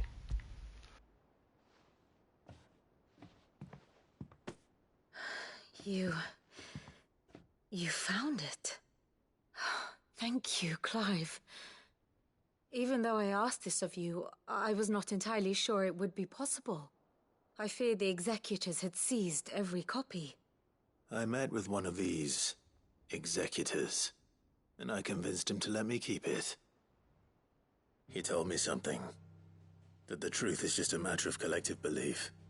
And that if enough people believe a lie, that lie becomes the truth. It does. But it also means that the truth is not immutable. That it can be changed. Provided that those who wish to change it can convince enough people that their perspective is the correct one. As the sad history of the bearers proves. You said that the book inspired you to become a scholar. It did. Or its author, rather. She was a heretic, you see. A firebrand and a dissenter. A gallows stood ready for her in every corner of the realm. And by shunning society, or perhaps being shunned by it, she stumbled upon a truth so potent that an entire realm trembled at the prospect of its utterance. I, too, have always felt somehow set apart from the world of men. A stranger to my own species. She taught me that my solitude was not a curse, but a gift. And that, though my journey to the truth might be a lonely one, what I found at my destination would be more than worth the cost. Do you still feel that way? That you're not One of us. Honestly, I'm not entirely sure anymore. Since coming to the hideaway, I find my thinking somewhat clouded. Perhaps the result of studying mankind from a rather closer perspective than I had intended. But the more I study, the more I find value in this perspective. In looking not from the outside, but from within. So if you'll permit me, I'd like to continue my work here. Remember, Clive, when enough people believe, belief begets truth.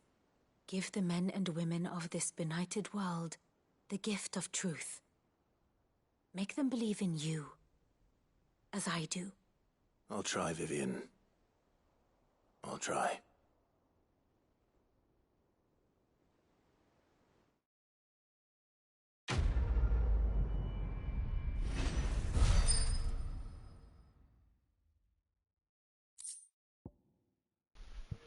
Quest complete. An inconvenient truth. The Scholar's Bonnet. Vivian Ninetail's scholarly headwear, awarded to her upon the completion of her studies at the University of Canver. Give the men and women of this benighted world the gift of truth. Make them believe in you, as I do. Vivian Ninetails.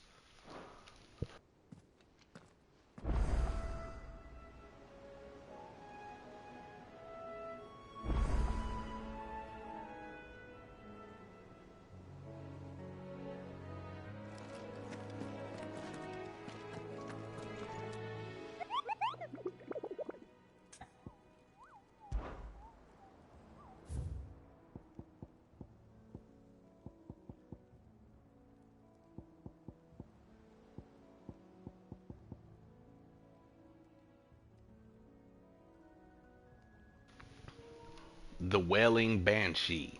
Cursebreakers came across this creature while searching for survivors near the abandoned village of Garnick.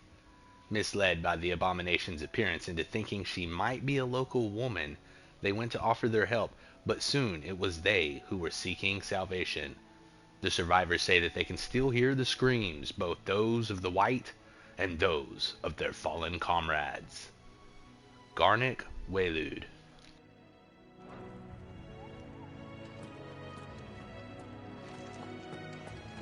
To inside.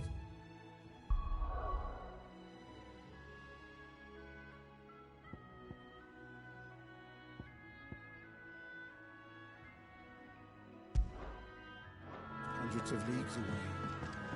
What would mean the crystal is Massive. Right.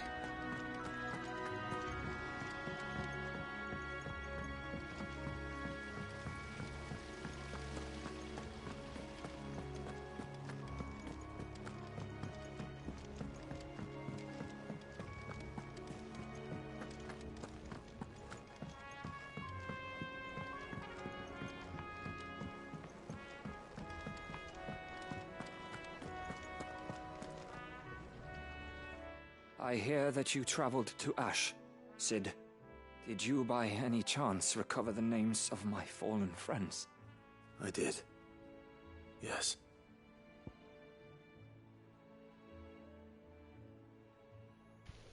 The Bear's Registry. A concise and disturbingly detailed record of bear orphan deaths at the Bad Bag Conservatory.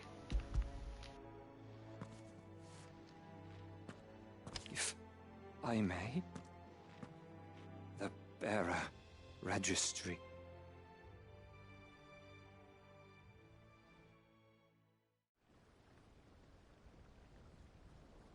The director was a brutal man. He got no worse than he deserved. The registry was all I found beneath the tree. There was no sign of a body. Nor any record of what happened to the children after the orphanage closed. I pray that at least some of them survived. All their names are here. The ones we lost. My friends. My light in those dark times. I can still remember their faces, like it was yesterday. Children who were taken from their bunks in the morning, never to return. No explanation ever offered. They'd be happy to know that you survived, Herman. But why did I make it out alive, when so many others died in that awful place? It's not your fault. And blaming yourself won't bring them back. Honor their memory. See that their names live on. That way, at least. They're never truly gone. Thank you. Sid, I'm going to write a book. An account of the horrors of Badbach, and the spirit of those its custodians sought to crush. All of Valisthea will know of our suffering, and in the name of those I lost, I will not let it happen again. Neither will I. These records would have been buried for all eternity, were it not for you. Thank you.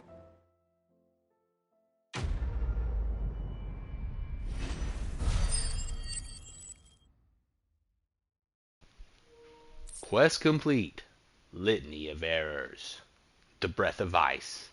Reduces Mesmerize cooldown time by 1.2 seconds. The realm will hear of Badbach.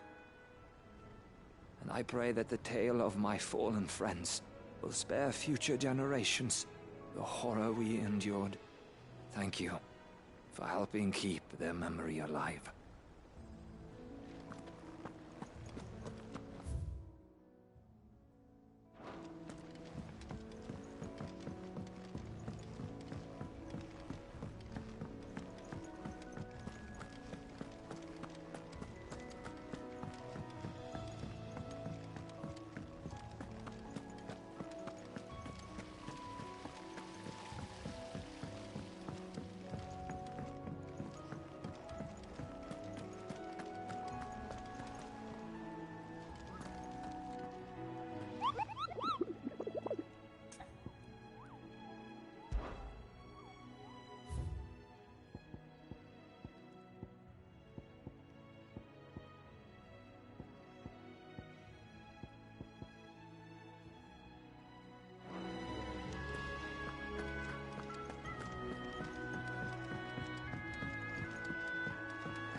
Making amends. Master Clive, I am aware there are matters of much greater import which demand your attention, but should you find yourself a moment, I bid you visit me in the shelves, that I might ask a single favor concerning His Highness, Prince Dion. It's usually me making demands of Hippocrates. I wonder what this is about.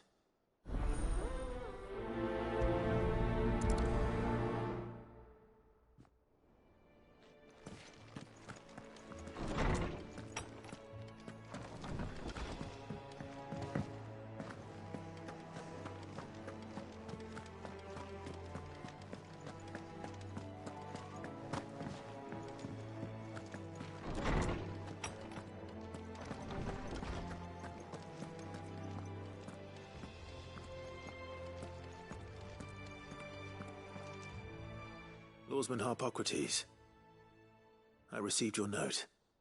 Ah, yes. I expect you're wondering what this is all about. You spoke of making amends with Dion, but I can't imagine what for. Then I should begin by telling you that I was once his tutor. This was some years ago, of course, before I joined Sid in his hideaway.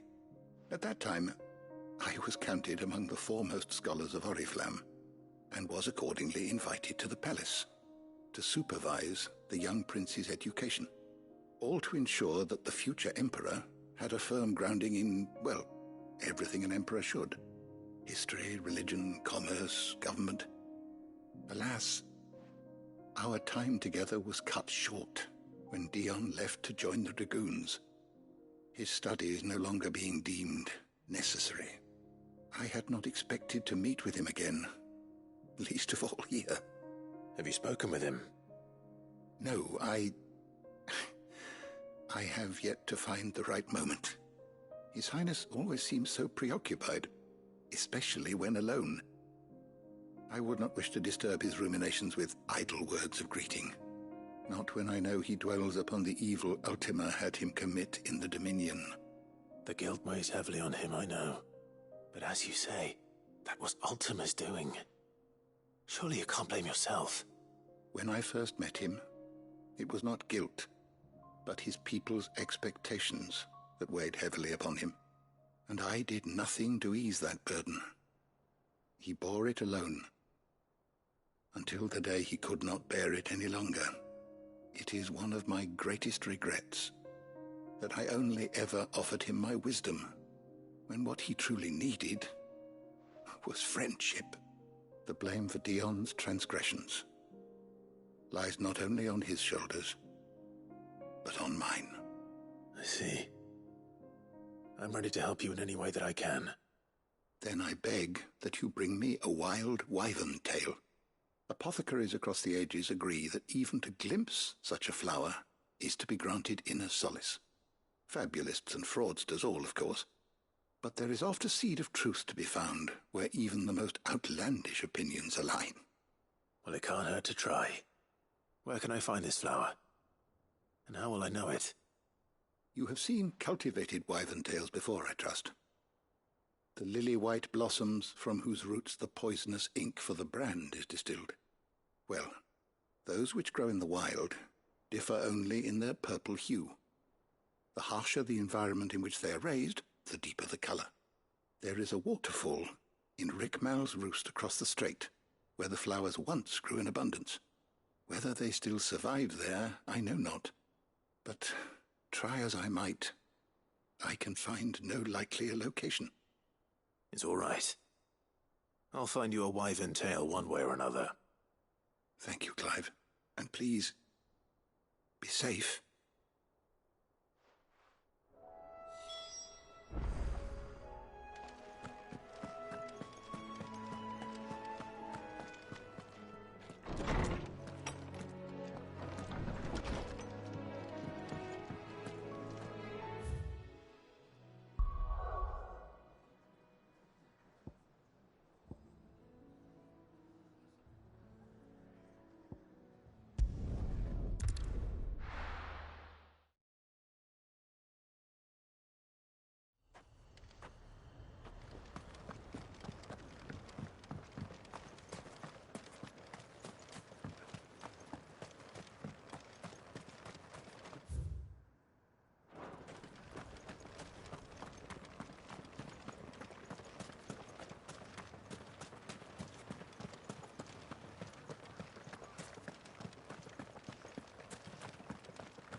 Let's go.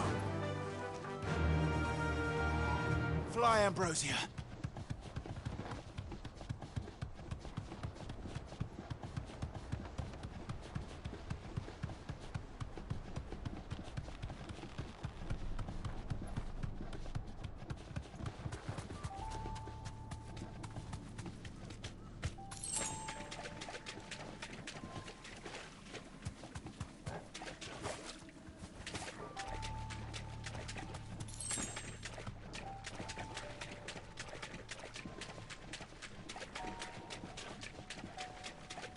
Seems this place has been flooded twice over. Purple flowers blooming next to a waterfall. Shouldn't be too hard to find.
Too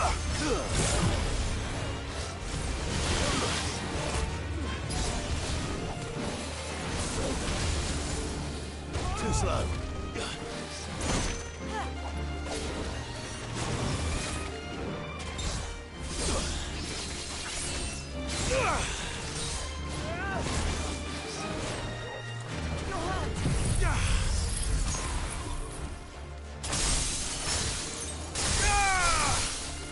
I'll be fine now.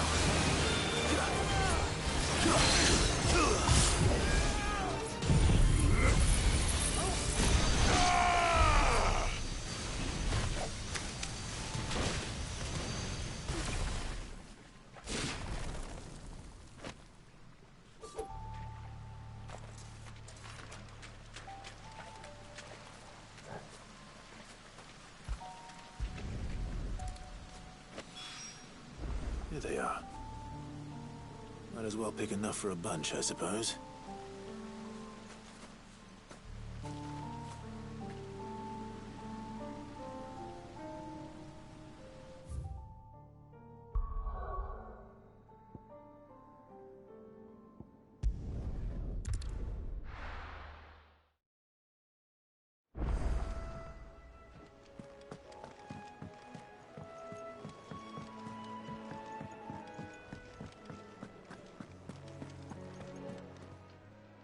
Still alive, are you? Go on, then.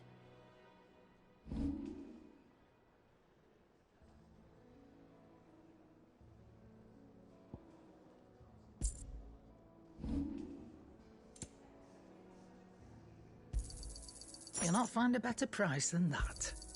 It'd better all be here. Is that all?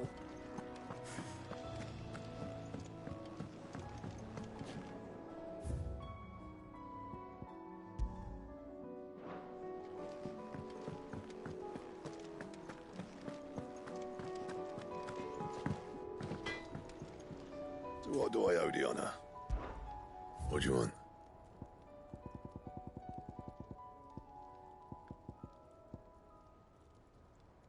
And?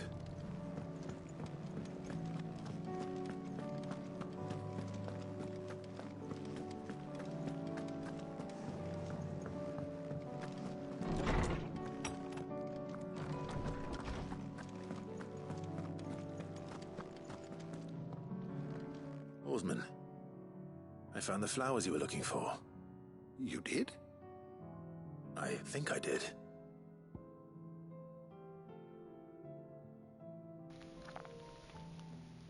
Records suggest that the wyvern tail was first cultivated to purpose the distilling of a purple dye from its petals. However, when they tended the blooms were discovered to lose their hue over time, the gardeners of early Valisthea made the faithful decision to investigate the practical properties of their roots instead.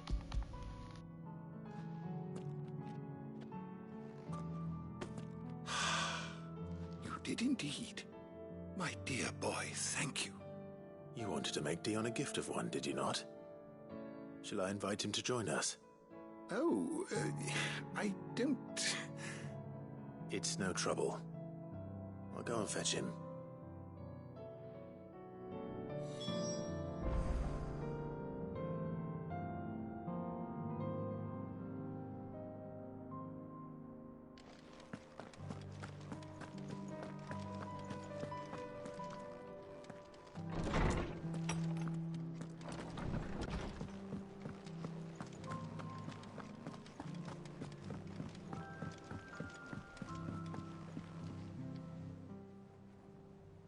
Your Highness, would you do me the honor of accompanying me? No. It is time, then. No. Only to the shelves. Our lawsman has something he'd like to give you. Master Harpocrates. No. I dare not show my face before him. Not after everything I have done. I have taken countless innocent lives. And ruined countless more. All because I was weak I have sworn to atone for my crimes or die in the attempt. But were I to meet with him again, and see in his eyes what I have become, I fear that my resolve might falter. Then that is all the more reason to do it. Test your resolve. Prove to yourself, and to him, how strong it truly is.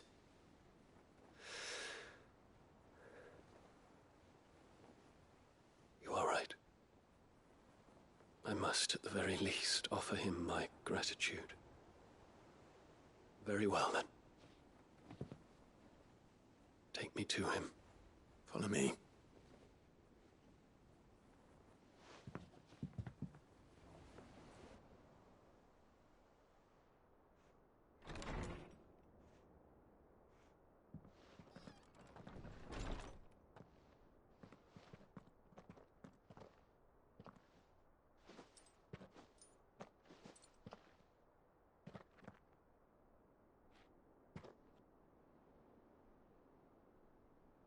Even now, I hesitate to approach him. What must he think of me? You'd be surprised.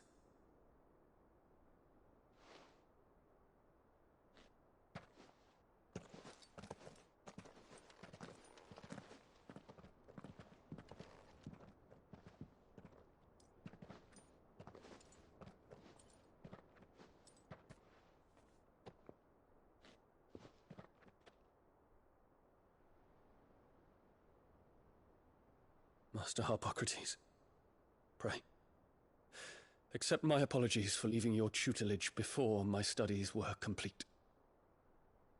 Your lessons opened my mind to a world quite unlike the one I had imagined from within the gilded confines of the palace. And I shall be forever grateful for the efforts you made to enlighten me. Lift up your head, Your Highness. The deeds of youth require no apology.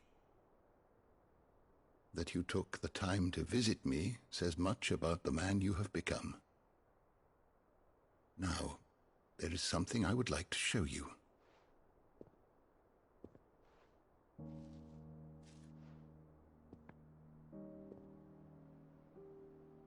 Is that a wyvern tail? The color is unfamiliar to me. Because it is unique to those found in the wild. Something in the harsh environments in which they grow lends them this striking hue. Their roots are indistinguishable from those of their hothouse cousins, but once they bloom, the difference is immediately apparent. In this flower, I see you, Your Highness. Its roots were the roots of a wyvern tail, with all that implies. But they do not define it, just as yours do not define you. I want you to have it, that it might remind you of this truth.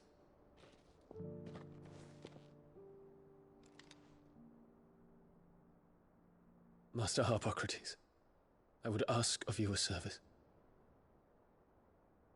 Keep your gift until I have fulfilled my duty to the realm, for only then shall I be deserving of it.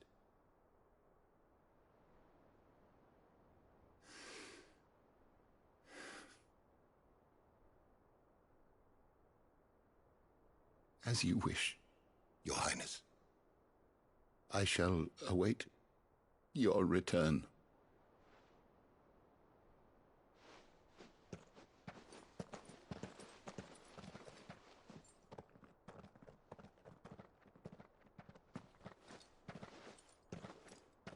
Our roots do not define us.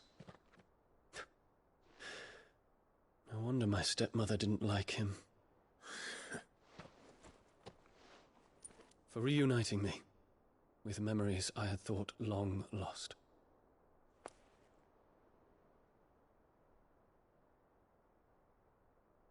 I shall not forget this.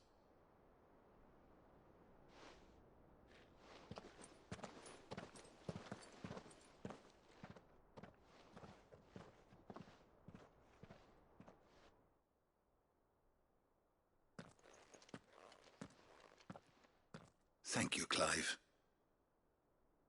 Were it not for you, I fear I might never have found the right moment to speak with him. Not to mention the wyvern tales. I shall plant their seeds, that I might not disappoint His Highness upon his return. I hope the soil in the hideaway is to their liking. Why, these flowers bloomed in the bleak, black wastes of Waloed. I'm sure Nigel's yard will suit them to a T.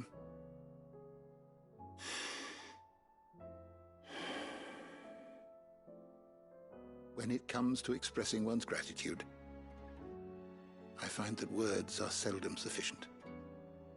Here.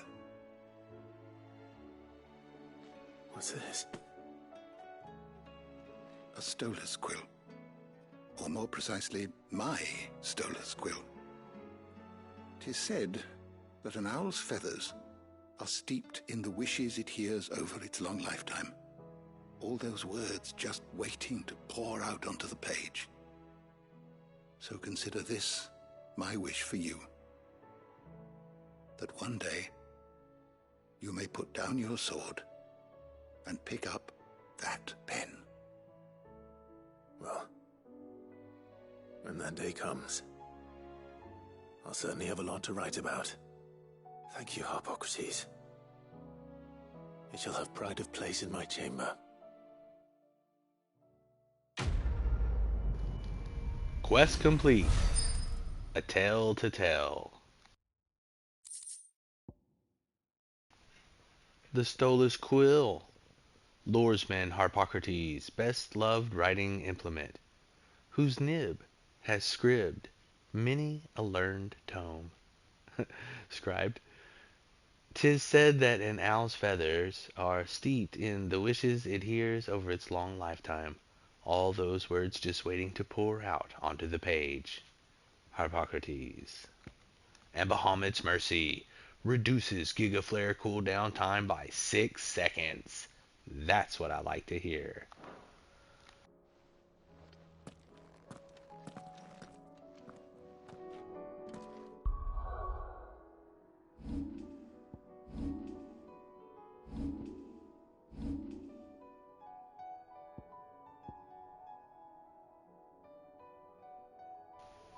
Dancing still only 1845 to learn. We'll have it soon.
The Grim Reaper.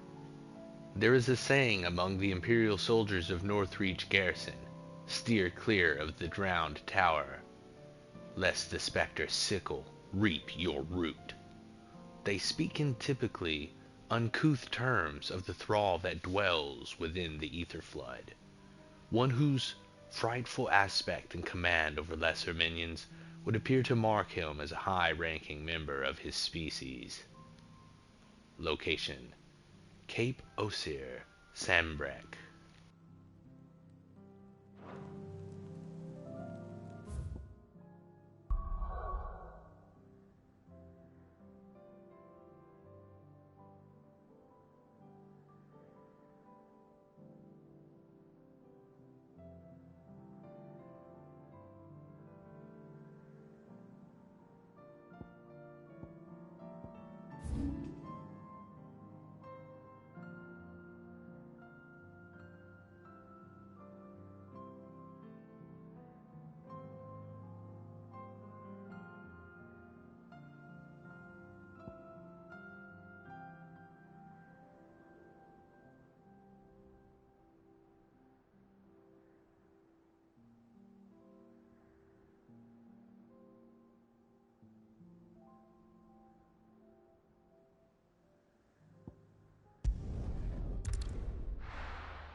How might I help the garrison today?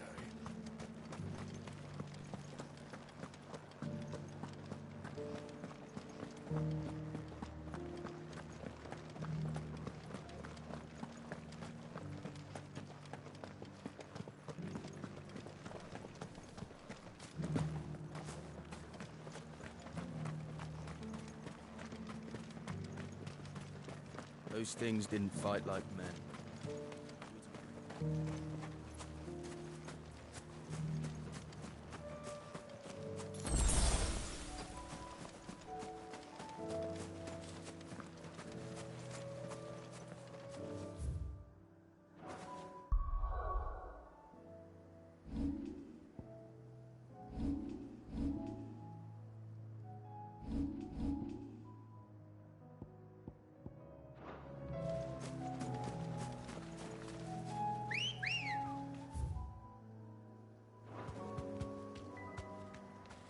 Come on.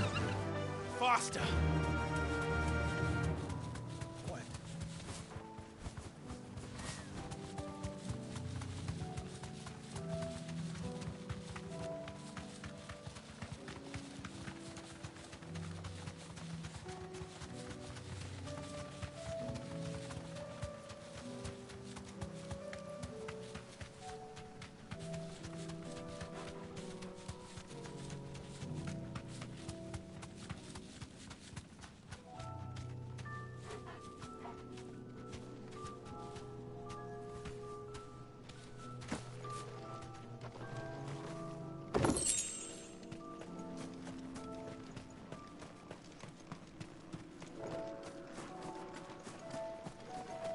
There he is.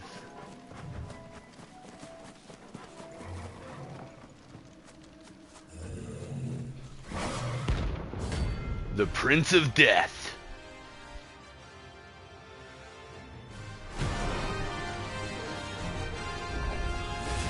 Not another one.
slain.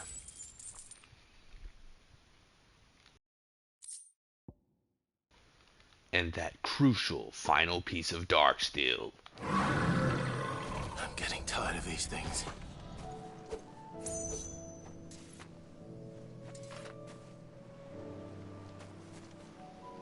Good work, guys.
Still alive, are ya?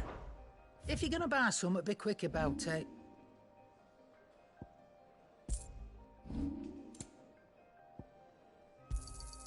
It'd better all be here.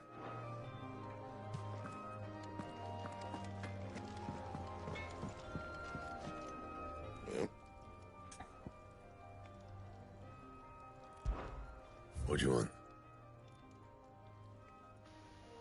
The Goddard-Amarong. That's what I want.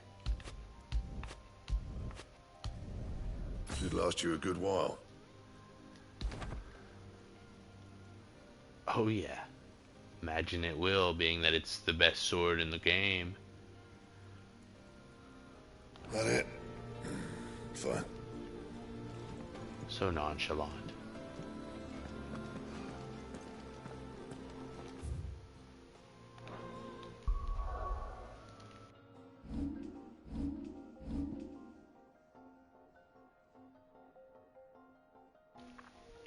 If Ragnarok was forged to mark the War of the Gods, then Goddard-Amarong, meaning Twilight of the Gods, was forged to mark the fall of those self-same deities.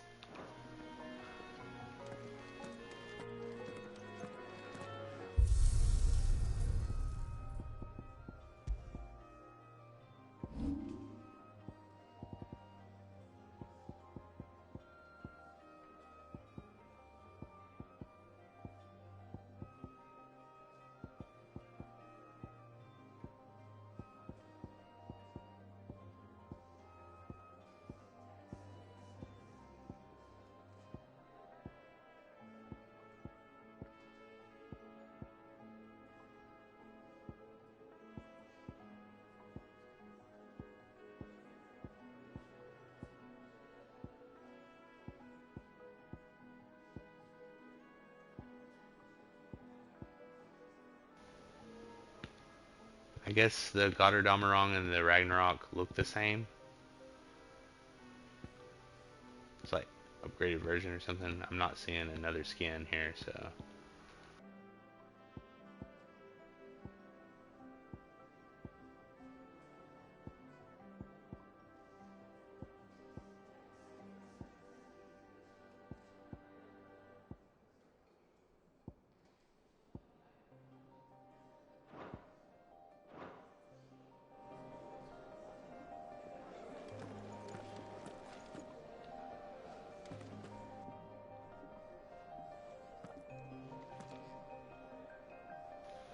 I don't know, maybe it's just me, but it looks like it's got like some gold trim on it now that maybe it didn't have before.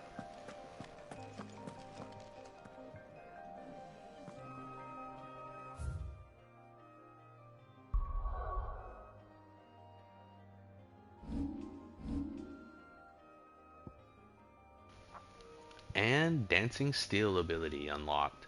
Summon a second blade and unleash a flurry of attacks. Each hit landed significantly fills the Zontetsken gauge.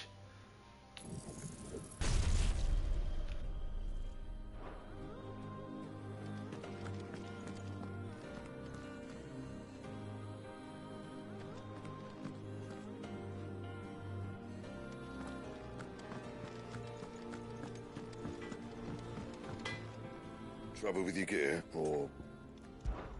So, what'll it be?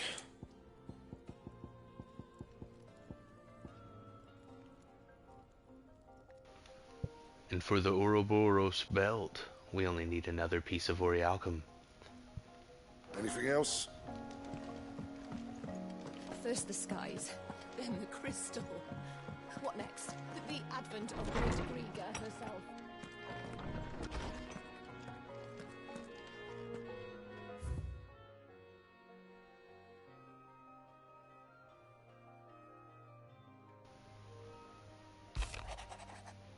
Safe returns.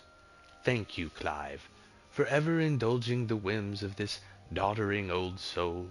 I am ashamed that for far too many years I allowed stubbornness and fear to keep me from something so simple as letting a friend know how proud I was of him. Your intervention has lifted a heavy pall from my heart.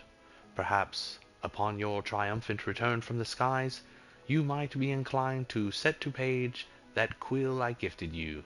There are many of us who would hear a first-hand account of your time with the Holy Prince, myself included, Harpocrates II. Before we depart, Ifrit, you have my sincerest gratitude for returning me with Master Harpocrates, that I might embark upon this most important of journeys, my heart free of regret. Though in these past few moons I have come to realize that the longer I spend in the company of you and your brother, the deeper I find myself in your debt. We must swiftly see to the menace that is Ultima, if not to save the world, then to save me from an eternity of recompense. Dion. Whole again. Clive, it occurs to me that a single word of thanks does not nearly suffice to express my gratitude for reuniting me with from a distance. The tome made me who I am today, and yet I thought that I should never set eyes upon it again, that those who took it from me had forever robbed me of a part of myself. But now I am whole again, thanks to you. I regret that I can only fill in the gaps in your knowledge, and not the holes in your soul, for which I shall ever be in your debt. Vivian. A hideaway welcome. Etta seems fond of the silver bow we gave her, so much so she's been taken to setting it atop her belly as she rests. To hear her tell it, the rascal kicks something fierce when she does, too. Sounds like we've another fighter on our hands, and none too soon. I can hardly wait to teach our newest little curse breaker everything I know, though I suppose we can all celebrate first. No need to get ahead of ourselves now. Gav. A note of thanks, my Lord Marquis. I write to thank you for the kind consideration you have shown for those whose names are written within the pages of the Book of Martyrs. I know that it would move them deeply to know that the first shield of the Phoenix laments their passing. Though each and every member of our order stands ready to sacrifice their lives in service of the Phoenix, I do not doubt that those who are taken before their time go with regret for the long years of duty left undone. That they should live on in the memory of a proud son of the House of Rosfeld, such as yourself, shall surely go some way to soothing their sorrows. May the Phoenix flames burn ever in your heart, Cyril, bearer of the burning quill. The greatest gift. It feels like a lifetime ago. It was a lifetime ago. That afternoon on Man's Hill was our very first adventure, but somehow I knew even then that it would not be our last. I will never forget that day, and the simple fact that you have not either fills my heart with a joy so fierce that I cannot describe it. Since the moment we first met, you have always been an important part of me, the half that makes me whole. When times are darkest, you are my light, and when I am lost, you are my guiding star. You're just what I need. You're all that I need.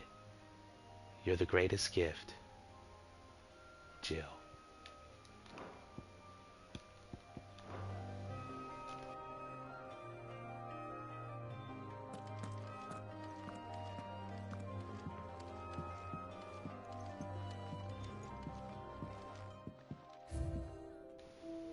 The Wall of Memories. Clay hearth signboard. The emblem of the Undying's headquarters in Tabor. The Undying are a secret society sworn to serve House Rosfeld, and more particularly the dominants of the Phoenix that are born into the Rosfeld line. Such is their acolytes' faith in the Phoenix that they will gladly surrender their lives if it should be for the benefit of their master. Snow Daisy Garland. A fragrant diadem hand-woven by Jill from flowers picked on the shores of the Ullafist Bay. The garland rekindles memories of a more innocent time and speaks of a love that can never fade. Stolas Quill. Loresman Harpocrates' best-loved writing implement, whose ink has penned many a learned tome. It is said that the long quills of the Stolas become imbued with the wishes it hears over its long lifetime, the words just waiting to pour out onto the page. So should the day come that Clive puts down his sword and picks up the pen, he shall not find his one and only insurmountable enemy in writer's block.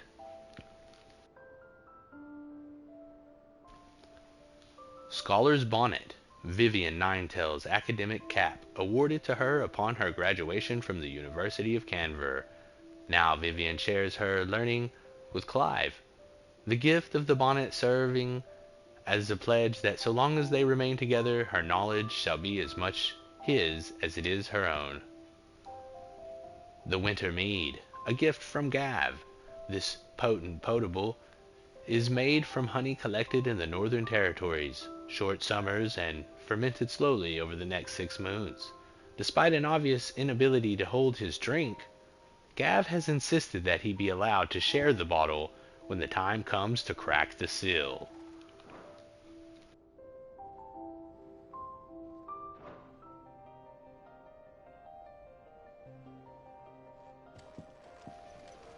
Alright everyone, I think that's going to do it for this episode, as we march ever on towards the finale next time on Final Fantasy XVI. Thanks for watching again, everyone. I hope you enjoyed it. And if you did, please go ahead and dominate the like button and the subscribe button. And until next time, as always, take care.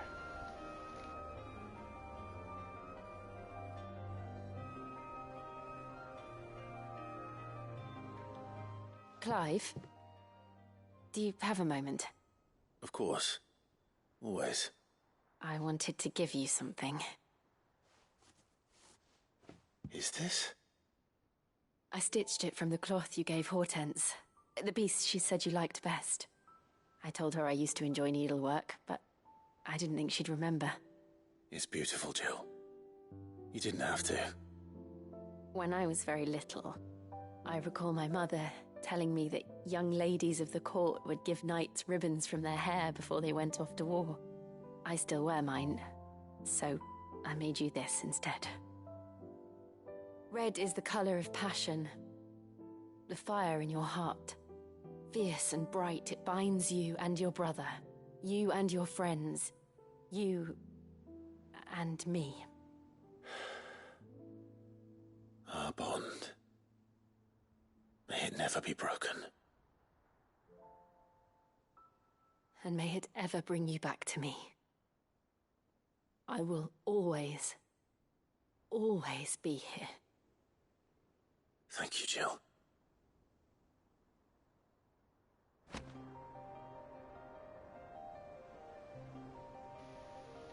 Alright, sorry about that. A little extra surprise there at the end. What is it, Clive? You can always tell me.